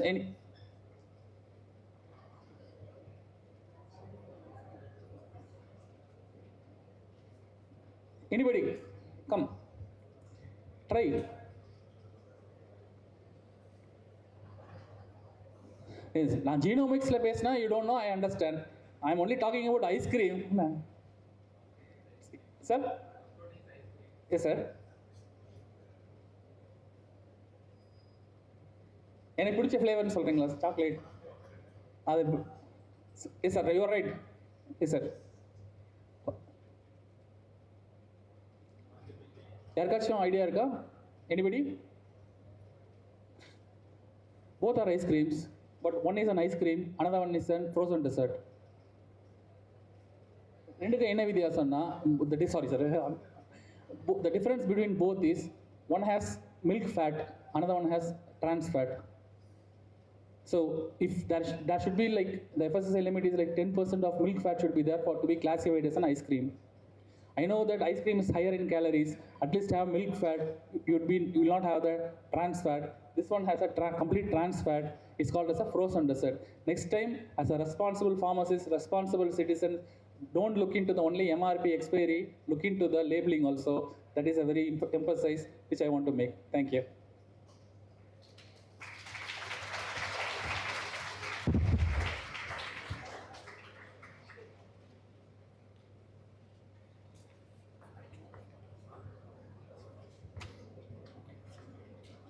Thank you, sir, for the insightful presentation May I now request Chairperson 1, Dr. P. Shanmugasundaram sir, to felicitate our esteemed speaker, Dr. Ramanathan sir.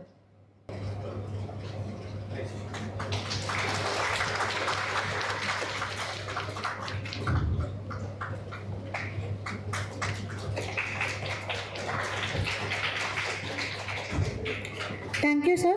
Now I request Chairperson 2, Dr. Kotai Muthu sir, will felicitate our Chairperson 1, Dr. Shanmugasundaram sir.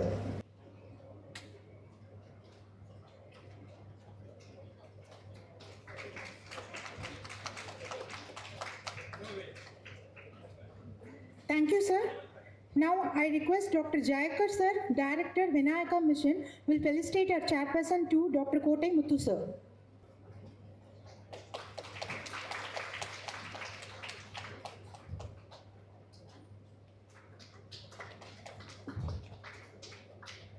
Thank you, sir. We now move on to our second speaker for this session. It is a honor to welcome Dr. Madan Balaraman sir, Chief Scientist CSIR, CLRI, Chennai, who will deliver his talk on collagen as a platform for medtech innovation, wound healing, regeneration and beyond. This session will be chaired by Dr. N. Harikrishnan sir, Principal, Faculty of Pharmacy, Dr. MGR University, and Dr. Manivannan sir, Principal, Excel College of Pharmacy, Erode. Let me introduce our Chairperson 1, Dr. N. Harikrishnan sir. Dr. N. Harikrishnan sir, M.Pharm, PhD, FIC, is the Principal and Professor of Faculty of Pharmacy, Dr. MGR Educational and Research Institute, Chennai. With over 25 years of teaching experience, 15 years of research experience and industry exposure, he has made a significant contributions to pharmaceutical education and research. He holds a PhD in Pharmaceutical Sciences and has published 82 research papers while actively participating in numerous national and international conferences. His expertise includes pharmaceutical analysis, techniques, HPLC, HPTLC, spectrophotometry, and pharmacokinetic studies. Dr. Harikrishnan sir has received several recognitions, including a Best Teacher and Outstanding Teacher awards, and serves as a PCA inspector while guiding a multiple PhD scholars. Welcome, sir. Now let me introduce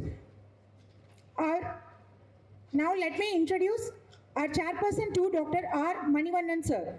Dr. R. Manivannan sir is a distinguished Indian pharmaceutical scientist and academic leader who has served as founder, Principal, Excel College of Pharmacy in Namakkal since 2017. Institutional development and postgraduate education with 23 years of teaching and research and administration. His work spans pharmaceutics, drug delivery systems, pharmaceutical biotechnology and nanotechnology, including NDDS, vaccine, delivery and green synthesis of nanoparticles. He has published 75 plus international papers and 6 plus national papers, guided 6 PhD scholars, and serves as an approved research guide at multiple universities. His contributions are recognized with awards such as a Best Researcher Award 2024, the Young Talent Award 2019, and Best Poster Award 2018. He remains active in organizing seminars, webinars, AI-based workshops, a dedicated member of professional bodies like APTI, IPGA, IPHA, and INSC. His work emphasizes drug delivery innovations, herbal pharmacology, nano formulations, and rigorous analytical method development. Welcome, sir. I now take immense pleasure in welcoming our third speaker. Here, I request Dr. Harikrishnan sir to give the introductory note about the speaker. Please, sir. Very good afternoon, everyone. So another session, let me brief about Dr. Madan Balaraman. He's a distinguished light pole.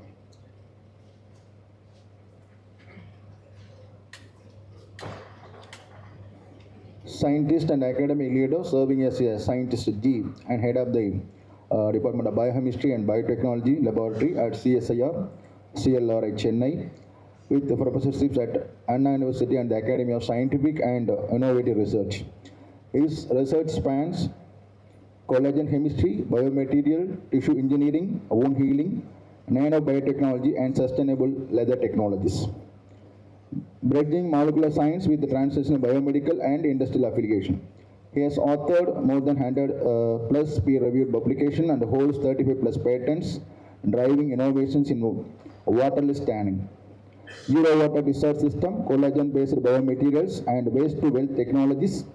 His work emphasizes sustainable processing, electrospun nanofibers, and advanced drug delivery for cancer therapeutics. Through mentoring and global conference leadership, he significantly contributes to India's scientific innovation ecosystem and regenerative medicine landscape. So with this, I welcome Dr. Madan Balraman sir to share the session. Welcome, sir. So members of the Pharmacy Council of India, so dignitaries from the Sathyabama University, and people who have come from various pharmacy colleges, and my dear students, very good afternoon to all of you. So on account of time, I will try to go through my presentation a bit faster. Can I have the, yeah. So already in the morning, Dr. J. Seelan, who was a Tamil Nadu State Council President, Pharmacy Council President, he mentioned that India already had a global leadership, being the pharmacy for the world. In generics, we are already attained leadership.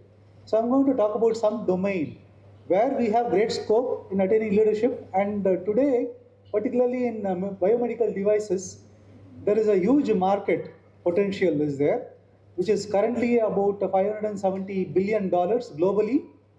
Whereas what we are doing in Indian market alone, it's about $16 billion today. But unfortunately, India depends significantly on imports. Of course, this is a biomedical devices area. So there are so many aspects that would come under biomedical devices. In that, I'm going to focus only on some areas, and particularly this medtech. Why it matters for India is, because India is again a large and one of the growing domestic demand for the Indian origin requirement itself is huge. And we can also substitute many of these imports so that we can become a self-reliant in terms of biomedical devices.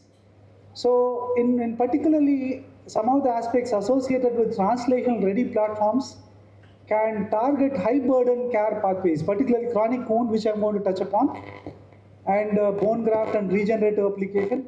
There are also possibly many materials that we can make that can be targeted for cardiovascular applications.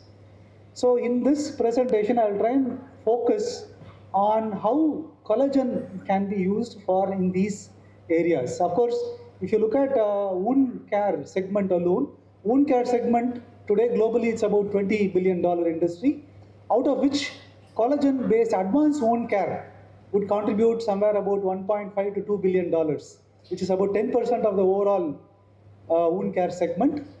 But in addition to that, so collagen can be used as a product for a wide range of clinical requirement. There are many such clinical requirements which I'm going to slightly touch upon. So before I go into the collagen-based materials, just a short introduction.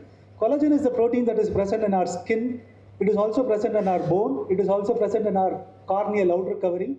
So wherever you find the body requiring structural integrity and rigidity, so you will find collagen being part of in all those tissues. And there are 29 types of collagen identified till date. And type 1 collagen is a major collagen, which is, as I said, present in skin and bone and tendon and cartilage. So if you have the total protein mass in our body, more than 50% of the protein mass in the body is collagen. And it has a very unique structure. It has a triple helical structure. And this structure was deciphered by Professor G.N. Ramachandran. So I would like to highlight about, particularly in the context of chronic wounds. So chronic wounds is going to be a very major burden for the country, particularly in India, which is considered to be the diabetic capital of the world.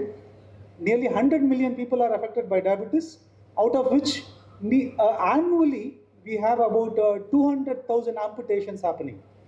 Amputations primarily because of diabetic foot ulcers. So diabetic foot ulcer, normally people with an elevated amount of glucose, what happens? That would stiffen our tendons. So once the tendons stiffen, the way we walk changes. The gait pattern would change. Therefore, we tend to put more pressure at one particular point. And if you keep on putting more pressure, the friction and ulcer would be forming. And wound for a diabetic patient is not simple because of other complications for the diabetic patient. And that is why these wounds for diabetic patient gets complicated and it becomes infected. And if it is not handled properly, the limbs will have to be amputated. Once one amputation happens, the individual becomes dependent on the family. And that context, diabetic associated wound will be a great social burden for the country in the years to come. And what we need is highly advanced wound care material, as well as we also need to have effective and affordable material in that context. So some of the materials what we develop in the lab is collagen based materials. So we extract collagen from animal source. So another major advantage with collagen is across species, the collagen is highly conserved. So the collagen extracted from an animal source is highly compatible for human application. So we make such kind of sponge. And CLRI, again, collagen-based sponge, it is not just new, it is very well established. That the collagen can be used for wound care application is all well established. CLRI had been transferring many technologies in the past. For more than 2 decades, we have transferred whatever India had gained in terms of its credibility in terms of collagen-based wound care materials because of technologies that are emerged from CLRI.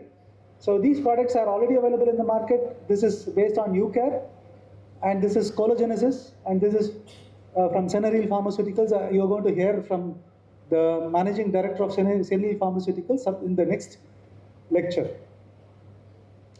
So this is just to highlight the impact of the material what we have developed in the lab. So what is needed is, see, these materials are available in the market at a rate of about 300 to 400 rupees per small 5 by 5 centimeter sponge.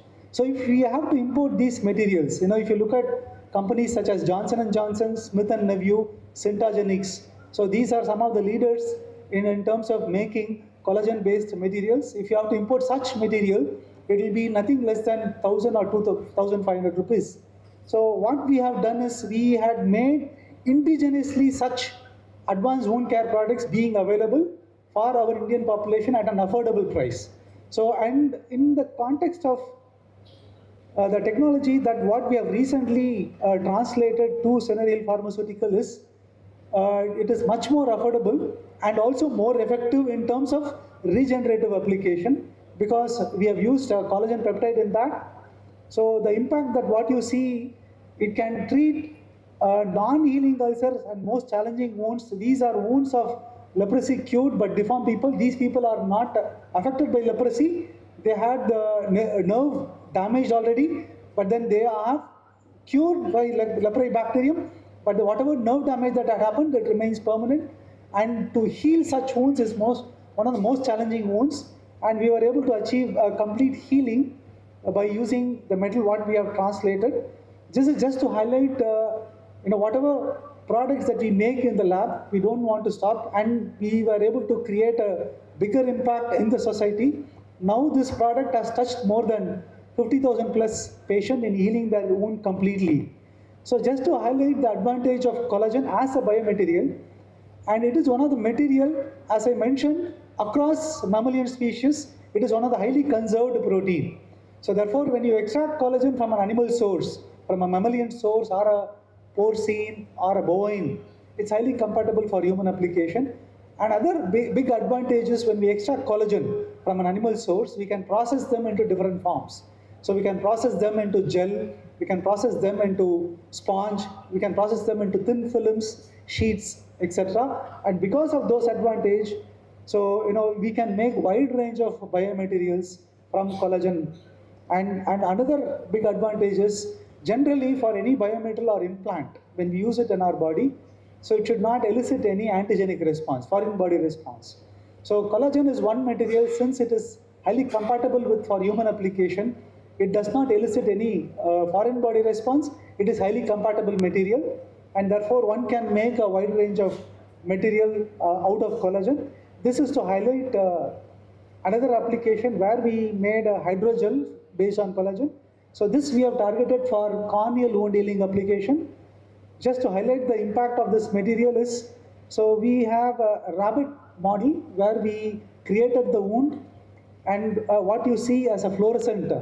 So if you have the wound, the dye can go inside, and then you will be able to see the fluorescent.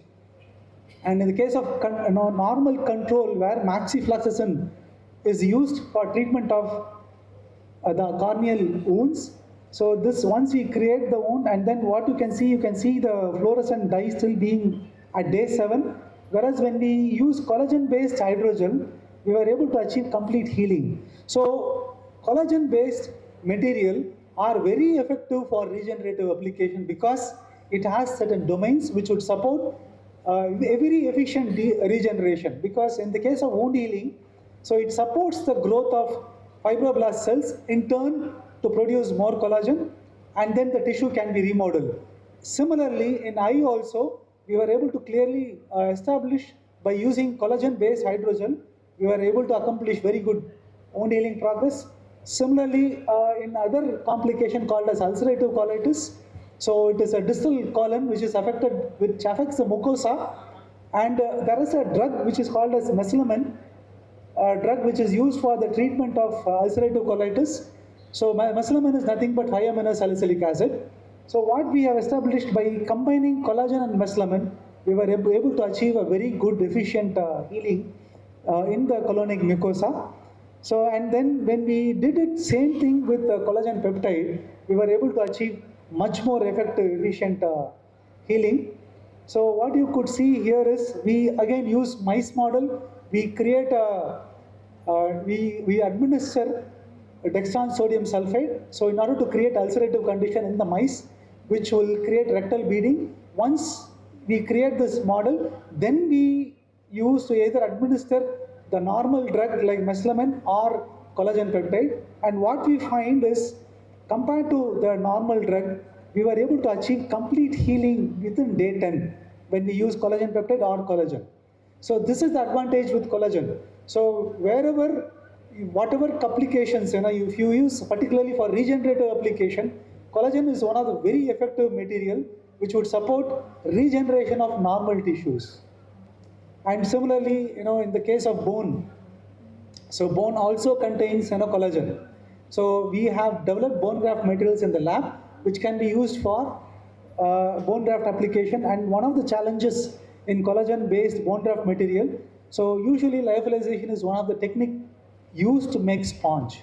So here we have generated a technique where we can make the material quite stronger, and achieving such a highly strong, stable collagen hydroxyapatite is a high degree of novelty which not anybody else have achieved, that we could be able to achieve.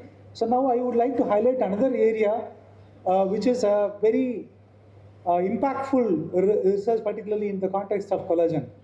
So like particularly for replacement of heart wall. So we have mitral wall and aortic wall. So there are many conditions, people would requiring heart wall replacements. So usually clinicians prefer to use collagen-based bioprosthetics for heart wall replacement surgery. So there are two different kinds of products that are used for cardiac surgical application. One is mitral wall, aortic wall, and cardiac patch. So there are leading manufacturers in this domain, but most of these metals we are importing. So like each of these collagen bioprosthetic wall, it is something like $10,000, $20,000. So in terms of cost associated with one wall replacement surgery based on collagen-based bioprosthetics is very expensive. So therefore, in India, annually, 3 lakh people would require wall replacement surgery. Because of the cost associated with the material alone, people are not able to afford. Only 3,000 people are able to afford to the procurement of such an expensive wall. So now what we are currently doing is, these materials are made from bovine pericardium based collagen tissues, and of course mechanical valve are available. Though they are cheaper, mechanical valve comes with several disadvantages. The patient have to be dependent on antithrombogenic drug throughout their life, and the other disadvantage with the conventional material like the collagen bioprosthetic valve that is available in the market, the lifespan is lesser.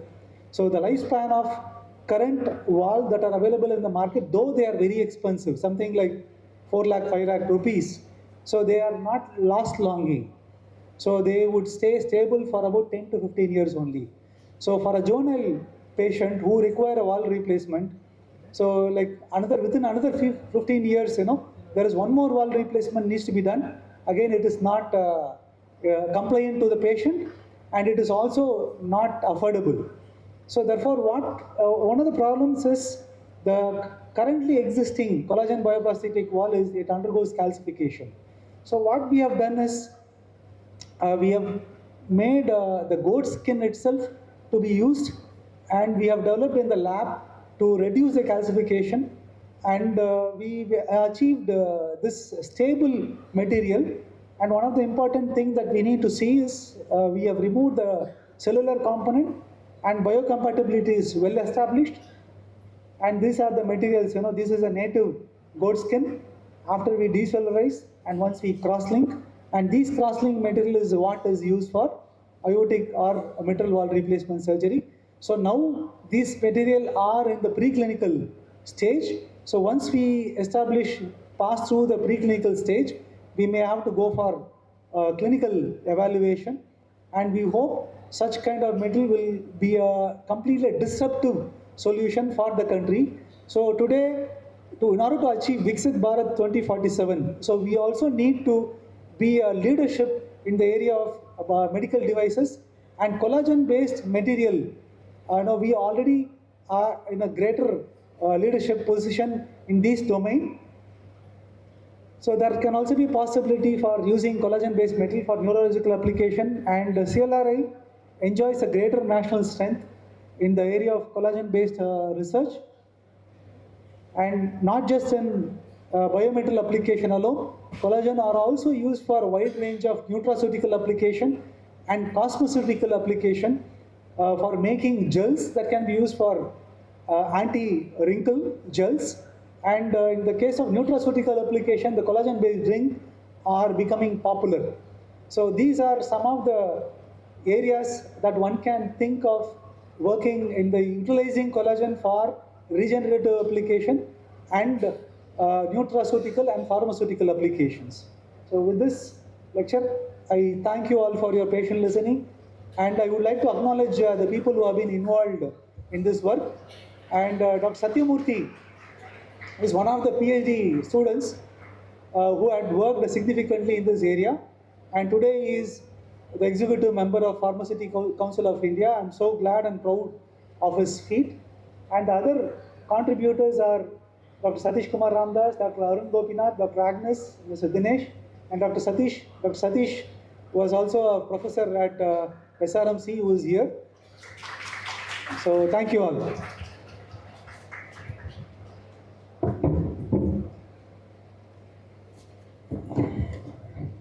Thank you, sir, for the remarkable keynote.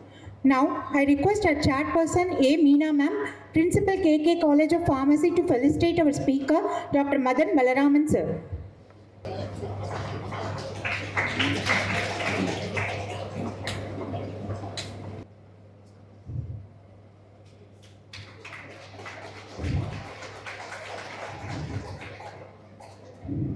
Thank you, sir. Now, I request Dr. Shanti Ma'am, Vice Principal, KK College of Pharmacy, to felicitate our chairperson, Dr. R. Manivandan, sir. Thank you, ma'am.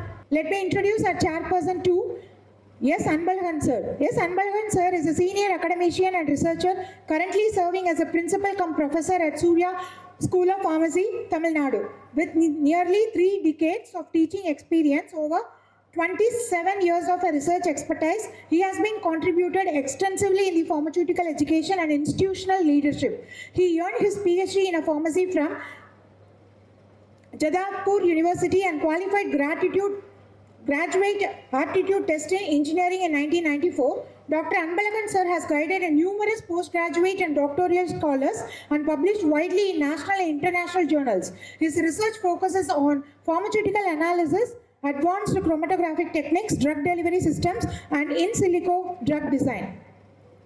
Welcome, sir. I now take an immense pleasure in welcoming our third speaker. Here I request Dr. N. Kannappan, sir, to give introductory note about the speaker. Please, sir. Good afternoon to one and all. Mr. Navid is a dynamic entrepreneur and business strategist with over 18 years of experience in corporate sales and healthcare ventures. He began his career with leading multinational companies such as HCL Infosystems, IBM India, and HP India, gaining strong expertise in sales and business development. Currently, Sir leads multiple healthcare ventures, including Synerhill Pharmaceuticals and Munia Technologies. Navid is recognized for his ability to build and scale up startups. He develops sales strategies and mentor young professionals in entrepreneurship and innovations. Welcome, sir. Good afternoon to all my friends, young guys. I really envy you guys. You know for what?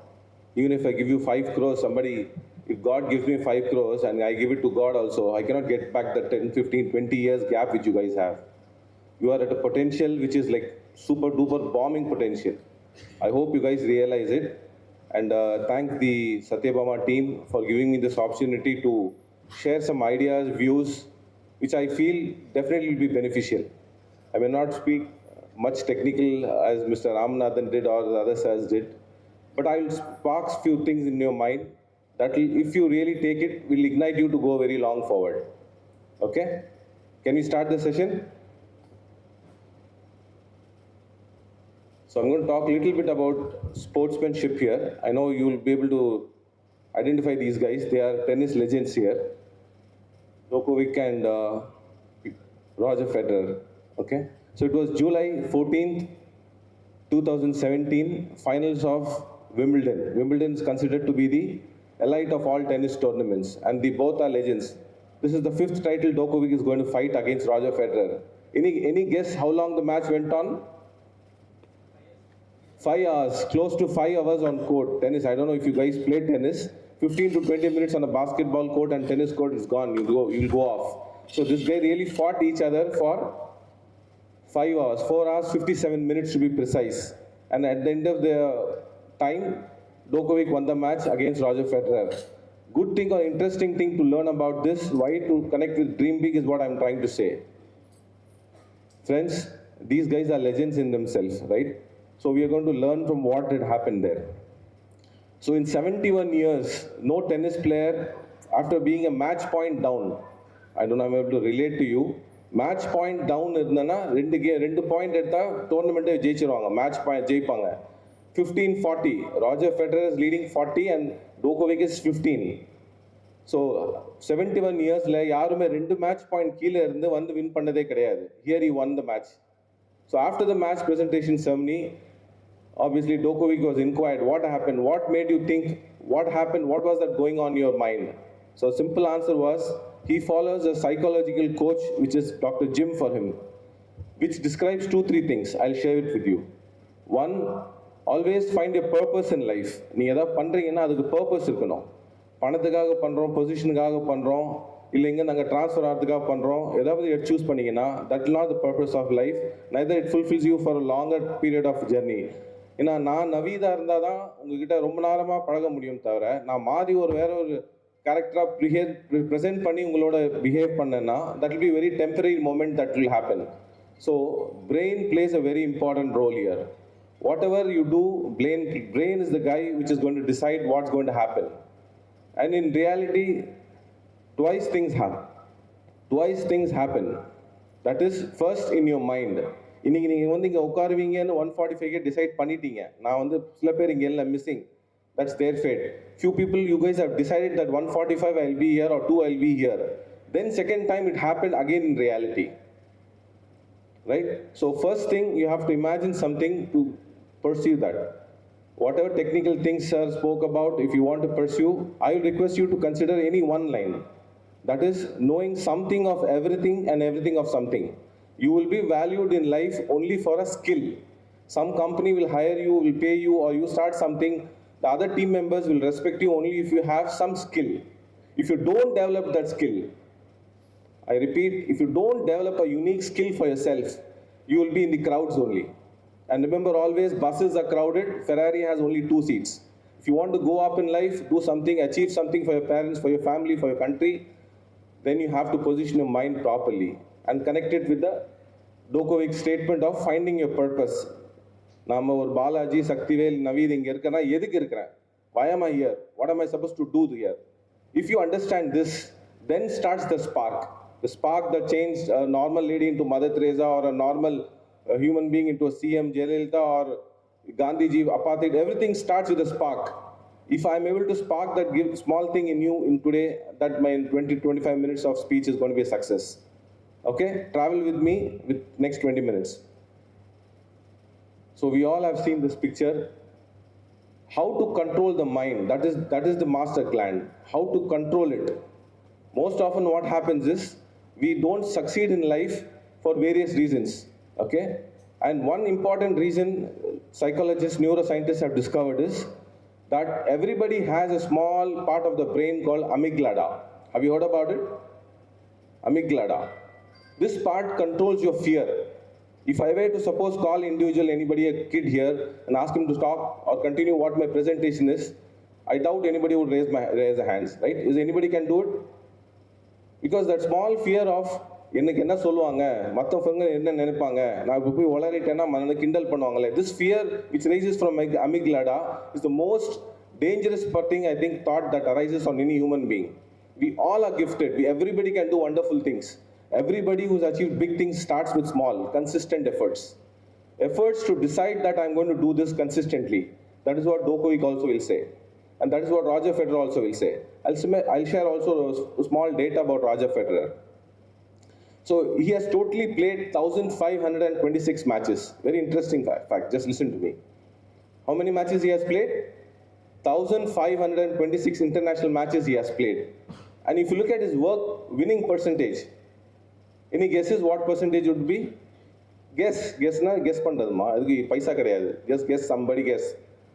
Close to 81% matches he has won. In his total career of 1,526, he's won 81% of matches. Okay, this is one important number, right?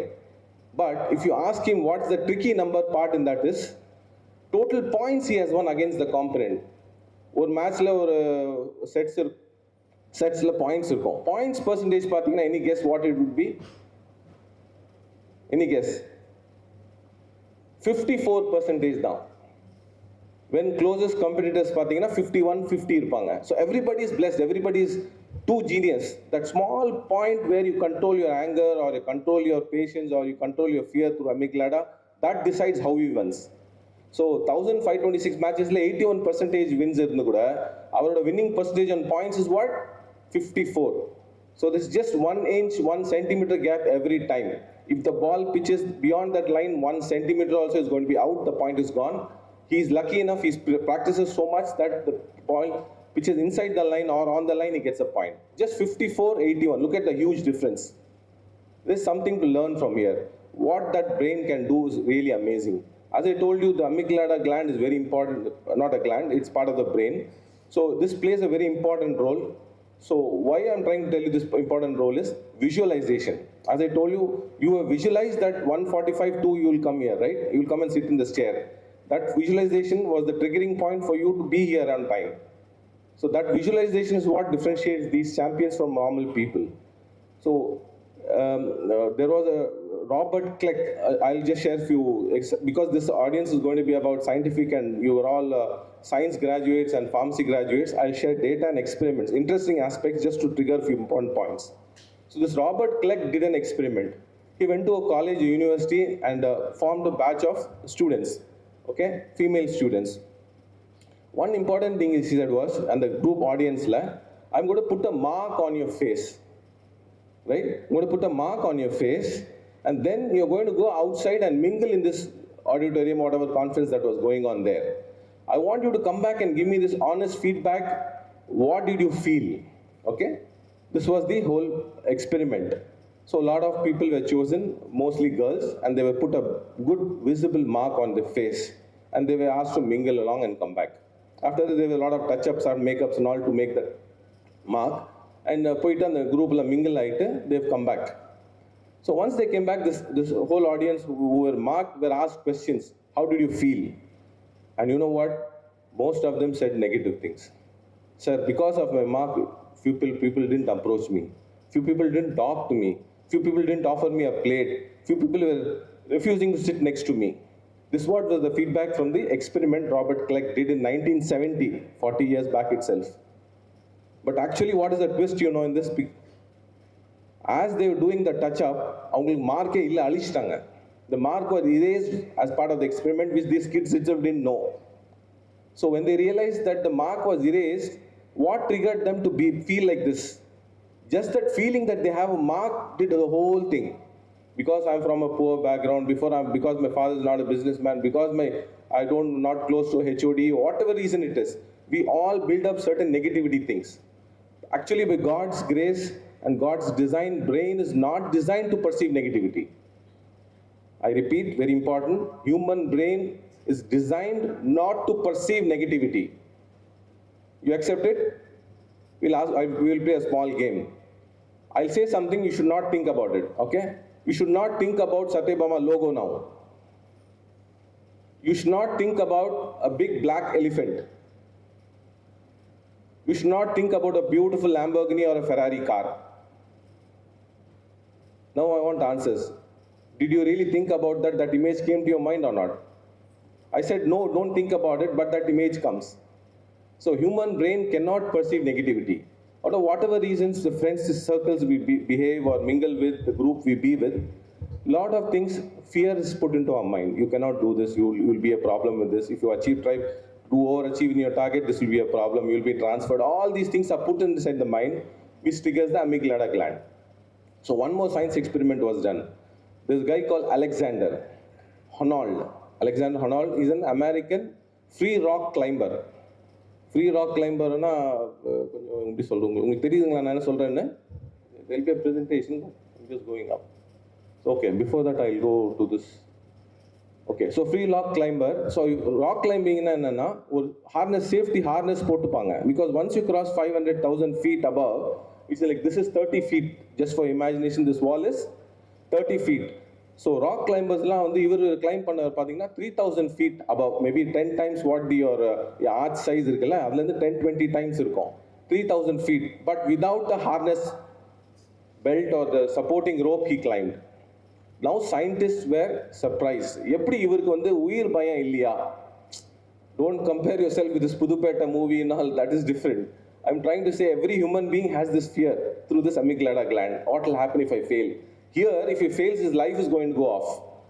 So when the scientists experimented on his brain, they realized that through visualization that is going to be a success, strong visualization, this negativity is completely removed. He is fearless. 3,000 feet, you can Google and see, Alexander Honnold. So this guy just climbs wall, and New York Times claims that this is one of the best athletic display of bravery. And when neuroscientists studied the whole part, this whole visualization thing has overtaken his fear, right? So I want you guys also to start thinking about something, have a purpose in life so that you go big. So I'll come back to these two experiments. Dr. Blas Lotto, he's from University of Chicago. Okay, I think it's supposed to be a big university. I've never visited US, you might know, it's a big university, University of Chicago. So Blas Lotto did a small experiment there. He picked up a team, 100 people of basketball players, okay? அதில் 3 குரூப்பாக பிரிச்சுட்டாங்க. ஒன்று sample group, அவங்க என்ன இல்லைன்னா 1 மந்த்துக்கு எதுவும் பண்ணக்கூடாது, வீட்லேயே இருக்கணும், சாப்பிடணும், தூங்கணும். நம்மலாம் முக்காசி பண்ணுறோம் இல்லையா, அந்த மாதிரி சாப்பிடணும், தூங்கணும், விளையாட பாஸ்கெட் பால் ப்ராக்டிஸே கிடையாது. 1 more 33 set of people will come play for every 1 hour for the whole month. புரியுதுங்களா? I mean basket போடுற practice. The other group will come to the ground in a team with a prepared mind, but they will not throw the ball. They'll just come, sit, visualize that he is going to throw the ball there. It's going, it's gone. This visualization experiment he did, right? You want to know about the results? Obviously, first group, which was not doing anything, same states.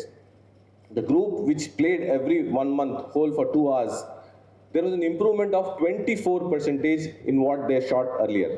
So 1 month தொடர்ந்து practice பண்ணதுல 24% better இருந்தாங்க அவங்க அந்த basket பண்றதுல. The other group we just sat and visualized, didn't do anything, didn't touch the ball, but they were at the court, they were in their uniform, thinking about as if they are throwing the ball there and that. Netle vidara mari. Any idea, any guesses, what would be the percentage when compared to 24, which was the success rate for practicing people? Come on guys, guess. Guess, boss. 23%. Just 1% marginal difference. What an experiment, right? Visualization has such big power. You guys all have fantastic young age with a beautiful brain or whatever, wonderful neurons all connected together. It's just not focused. It's just not focused. I was the mosque now, 2 o'clock was the mosque prayer there. I realized the preacher is just talking before the prayer. சொல்லுவாங்க இது பண்ணுங்க நல்லது பண்ணுங்க போய் சொல்லாதீங்க ஒழுங்க இது பண்ணுங்கன்னு. ஒத்த குரூப்ல எனக்கு தெரிஞ்சு ஒரு 10% கூட focus on, maybe 90% youngsters were just lost. 80% were on phone, 20% taking selfies, 20-25% talking some, I don't know what it is. Completely irrelevant. Focus, I think that is what is missing. It's there in my kid also. I have 2 daughters, so I see that when somebody focuses, there's a huge result. So mosque also, they were not focusing, so that's one big problem. This is what it is. Visualization, focus is very important. You choose something, you focus about it, you love that, you work on it. இதுதான் எல்லா புக்ஸ்லையும் இருக்கும். நீங்கள் எந்த motivational book எடுத்தாலும் சரி, இந்த மாதிரி 100 speaker வந்து பேசினாலும் சரி, உங்களுக்கு அந்த ட்ரிகரிங் பாயிண்ட்டும் அந்த பேஷன் பாயிண்ட் எது உங்களுக்கு பிடிக்கும் அது தெரியலன்னா என்னமோ பண்ண முடியாது. You know what is passion? How is passion defined? Anybody can say? Passion is something, Mike Tyson says this, I don't say this. Mike Tyson says passion is something you love to do without even getting paid. This is passion. I'm here. Nobody's paying me anything. You understand? If I could trigger a few people's brain, I would love to do that. That's what I'm doing. So find your passion very early. I found my passion very late. 20 years later, after getting gray hair, working for companies like IBM, HP, number, target, pressure, client, acquisition.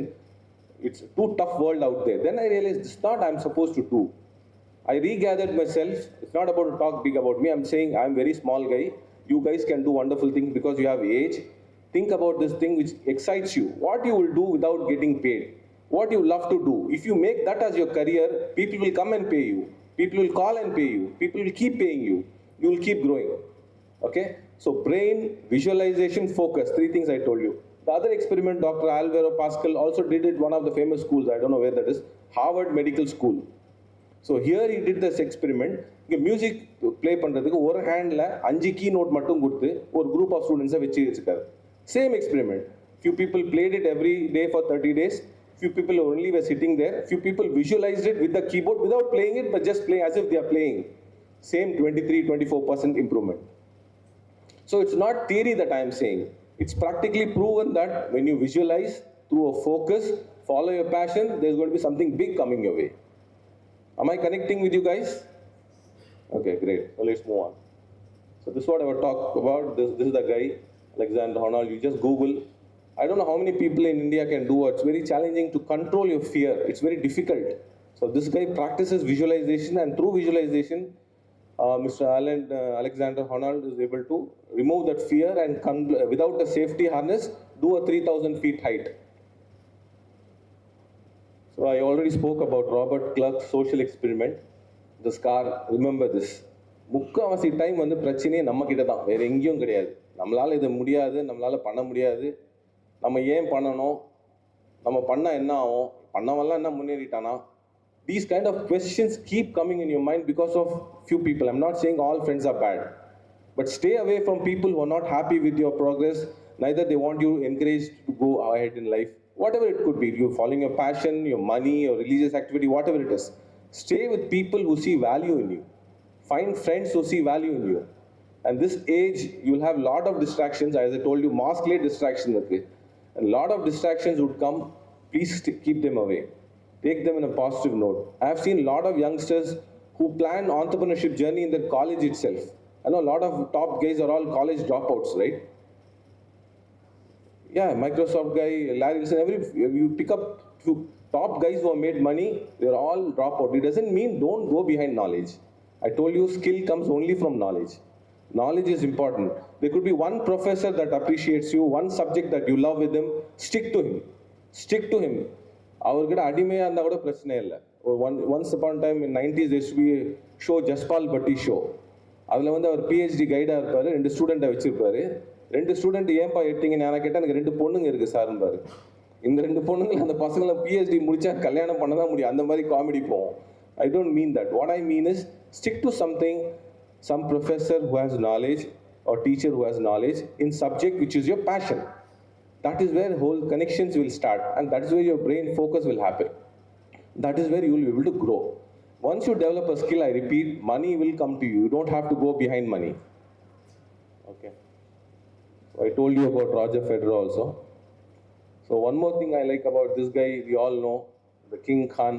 Not only in film industry, he's shined as a superstar in business through IPL teams. His wife owns a lot of boutiques, restaurants. They make big money. And in one of the interviews, I remember Anupam Kher, who's also one of the co-actor, was asking him, Shahrukh Bhai, what differentiates you? What do you think is one secret that other people miss about? For that, Shahrukh Khan replies, I put in a lot of hard work. Anupam Kher சிரிச்சிருவாரு, sir எல்லாரும் பண்றாங்க தானே, everybody does the hard work. What is so special about Shahrukh Khan's hard work? For which his reply is, everybody puts hard work, no doubt on that, till they find the opportunity. I know a lot of people who really do well in interviews and commit to themselves and there's a spark in their eyes. But once they are given that opportunity, they onboard you or they join a college or whatever it is, that spark starts coming down. Once they get an opportunity, they stop working hard. So please don't do that. That's one more message to you guys. You find an opportunity, you work hard, and to become a Shahrukh Khan or to become legend in whatever you do, you have to keep working on what you do. Don't stop working hard. For that, again, skill and knowledge is important. Knowledge can come from various things, your friends, your books, your AI messages, your chat GPT, your teachers, your professors, your guide, your friends. Few mentors here, they can always guide you. We are always open to have some doubts clarified or anything we can do, we want to do for knowledge. I'll share a small story about knowledge and how people differentiate themselves. So there used to be a Madras University Vice Chancellor who had a biggest reign, Dr. A.L. Mudaliar. If you have heard his name, A.L. Mudaliar was almost for 25-30 years for Madras University, and Madras University is supposed to be the mother of all universities, from where all other universities came up as they grow.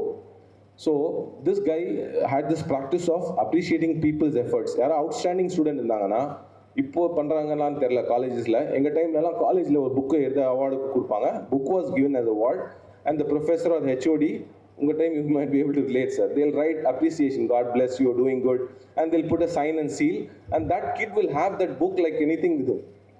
ரொம்ப க்ளோஸாக அவன் நெஞ்சுக்கு வச்சுப்பாங்க. ஏன்னா அந்த role model கொடுத்துருக்காங்க. University vice chancellor has given him the book.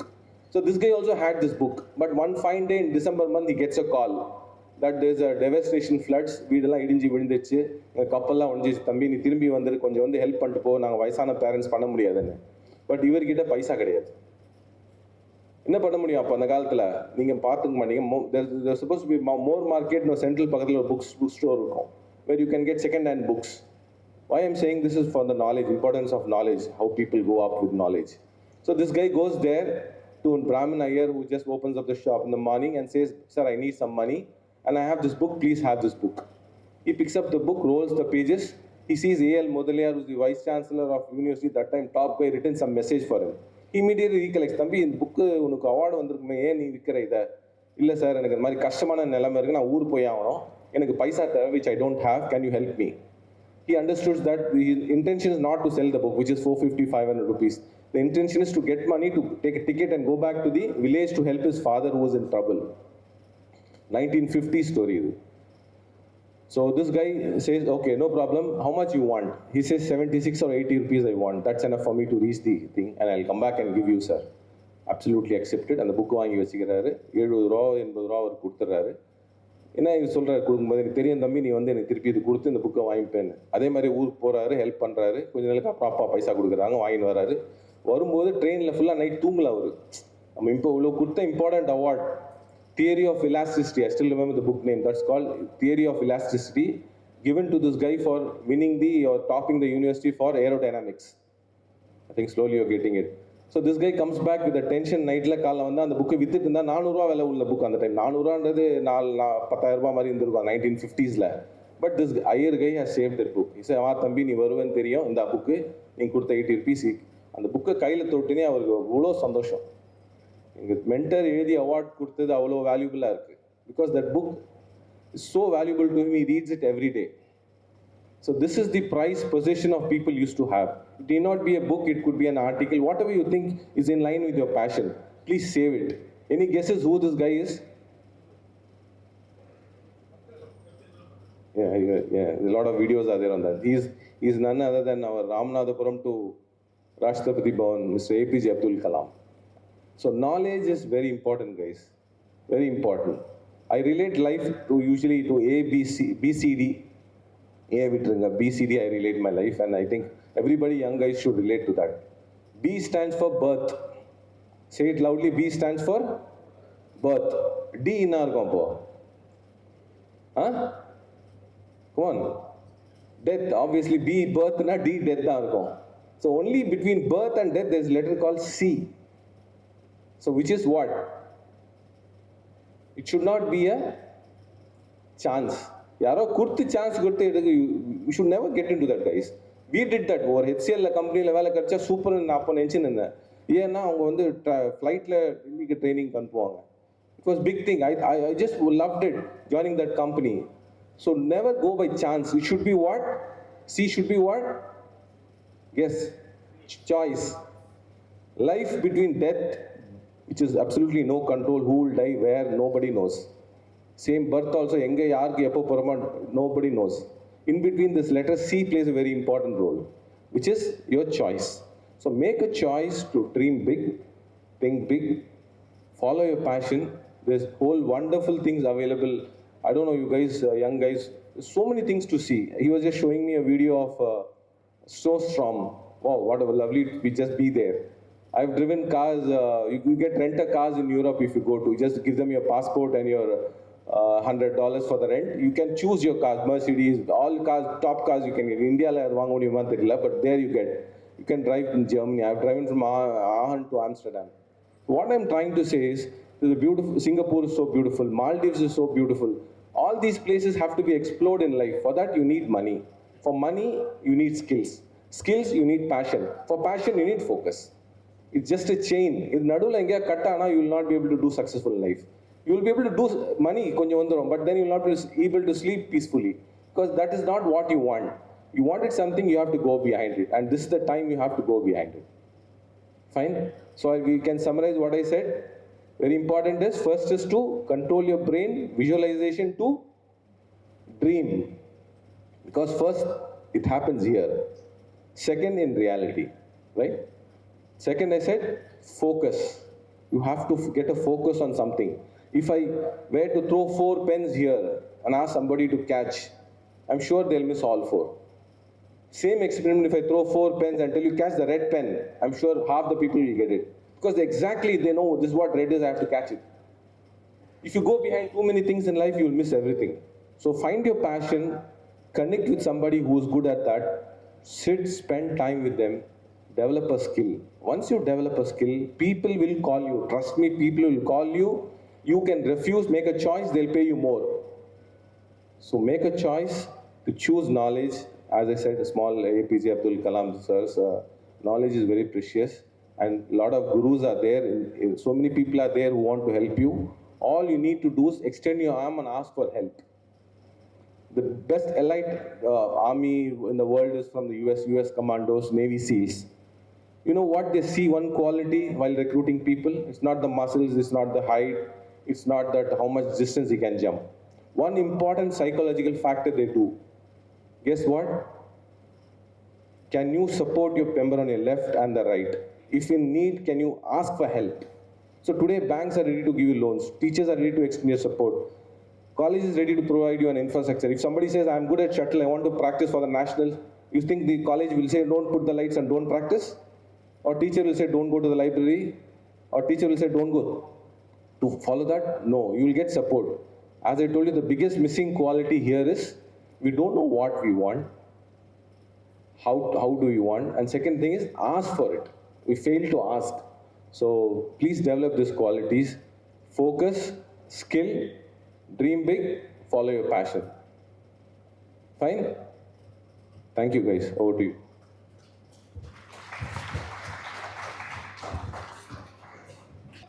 For the inspiring keynote, may I request Chairperson Dr. Kannappan sir to felicitate our speaker.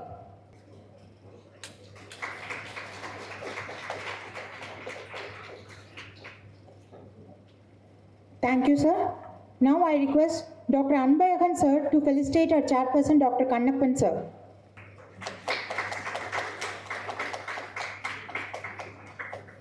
Dr. P. Shanmugapandian sir to felicitate Dr. Anveeshan sir.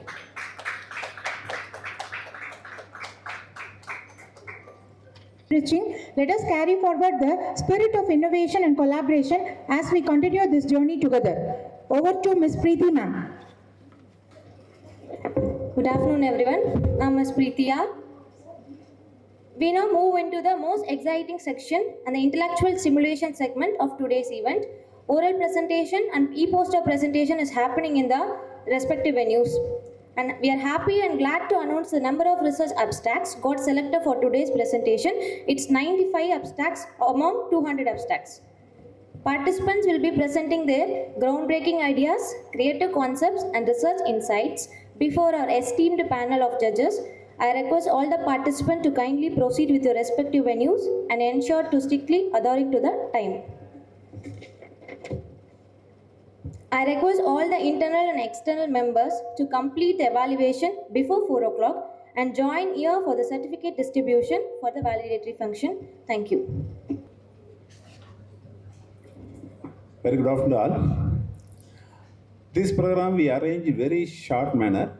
First I would like to welcome Dr. Jayakar sir, Dr. Rajapandian sir, Dr. Ramanan sir for this validatory function.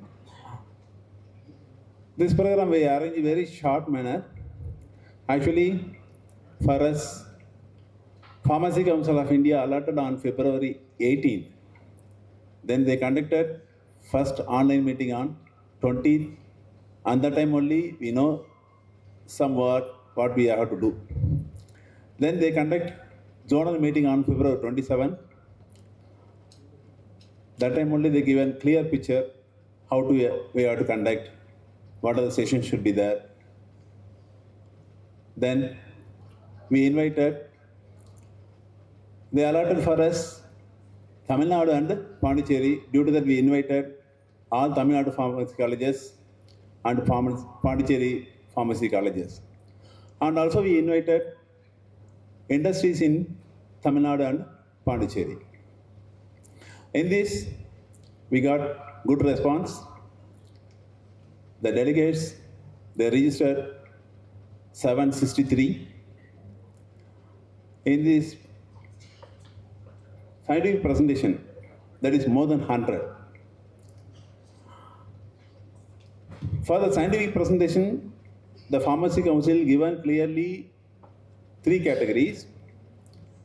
First one will be the patent. In this, there is no application in the patent. Then category 2, there is Adiathon. In this some application we got. In our committee, only 15 papers have been accepted. That is a new idea, should have the bring to some product into the market. For oral and the e-poster and oral presentation, that is a category 3. In that, we got more than 100 papers. We scrutinized. Here, Pharmacy Council of India, they told, don't accept any review articles. Due to that, we rejected the review articles. Then some duplicity also is there. In that also we rejected. Then we approved only 70 e-poster papers. The 70 e-poster papers, they divide into 4 categories. Pharmaceutics and biotechnology 1 paper, 1 category.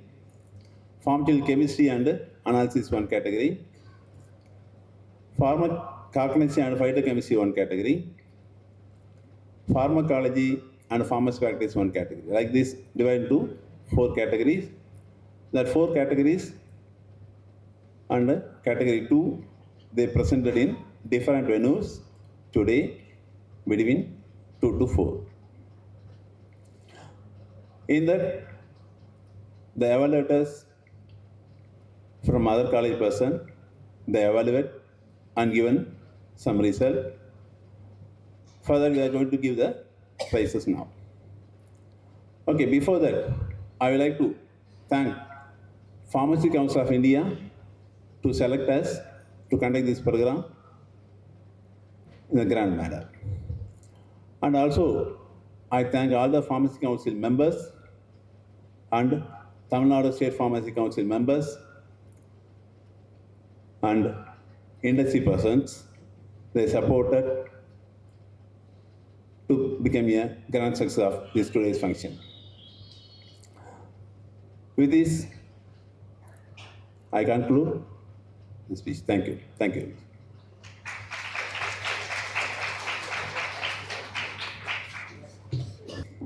Thank you, sir. Now I call upon Jacob sir to deliver the remarks. Good evening to all.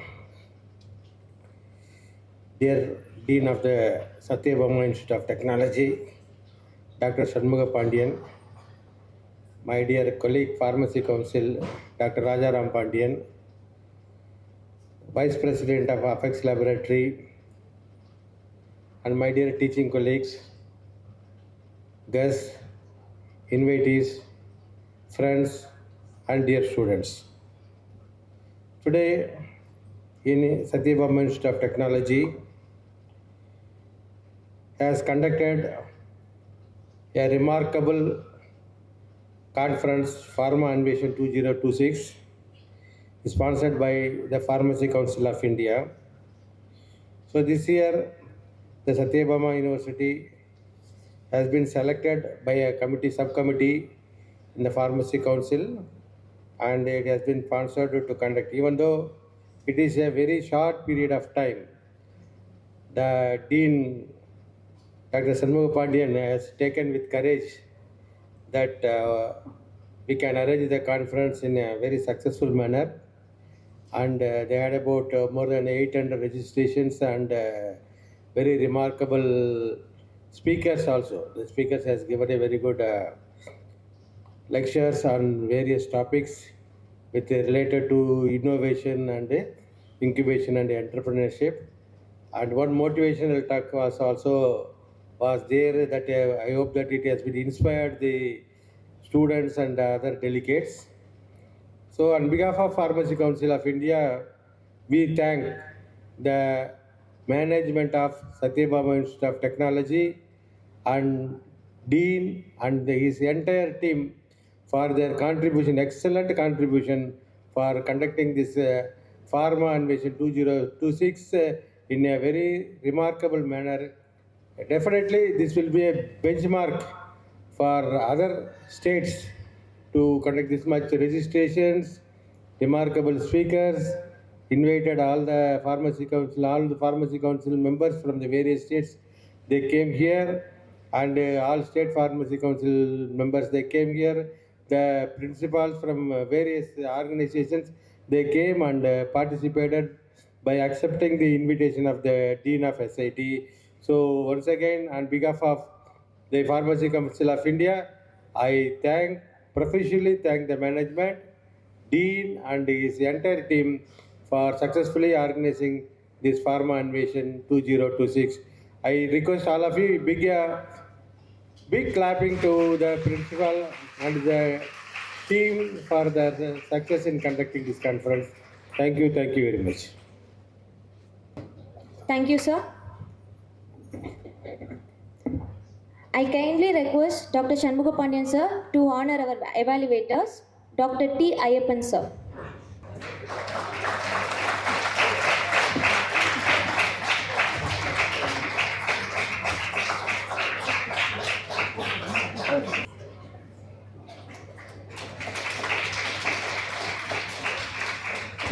Dr. K. Vadivel.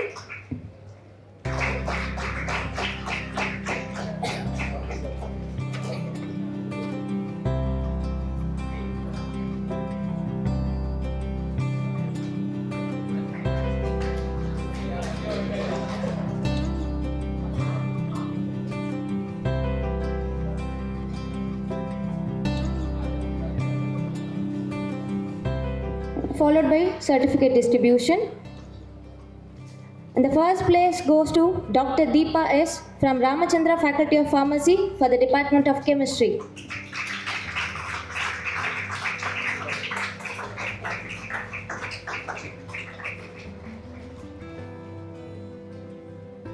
And in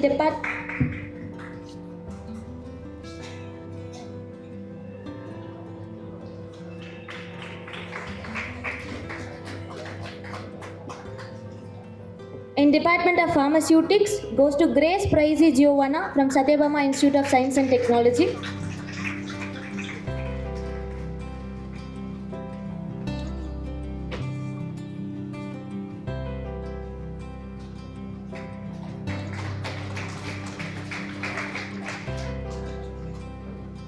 In category 2, Ideathon, Jeshwin Varghese from Wales Institute of Science and Technology.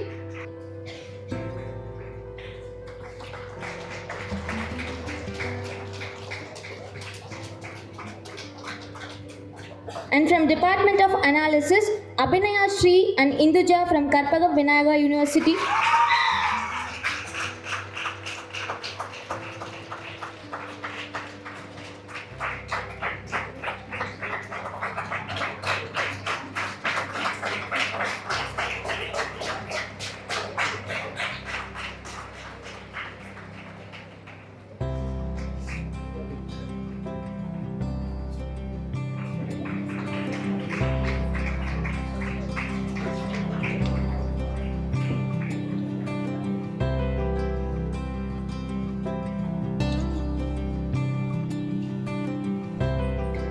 Dr. Muthukumaran from Chettinad College of Pharmacy, the Department of Pharmacognosy.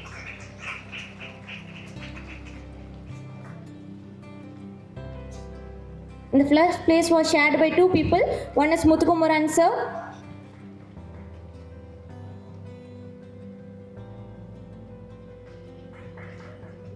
Dr. Hariharan sir from Department of Pharmacognosy.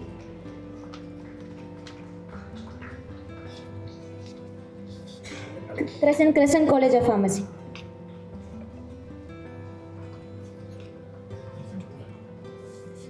Let us applaud every participant who dared to compete and showcase the talents.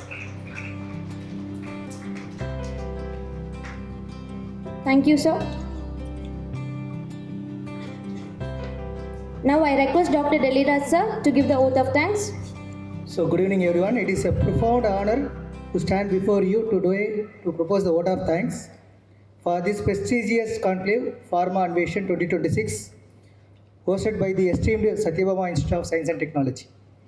We extend our deep gratitude to our chief guest, Mr. Jasubai Hirabai Chowdhury, the Honorable Vice President of the Pharmacy Council of India. And we also express our sincere thanks to Dr. Montu Kumar Patel, President of PCI, and the entire Executive Committee for the sponsorship and for choosing this venue to celebrate the efficacy of Professor M.L. Schroff. Our heartfelt thanks to our management of Sathyabama Institute of Science and Technology.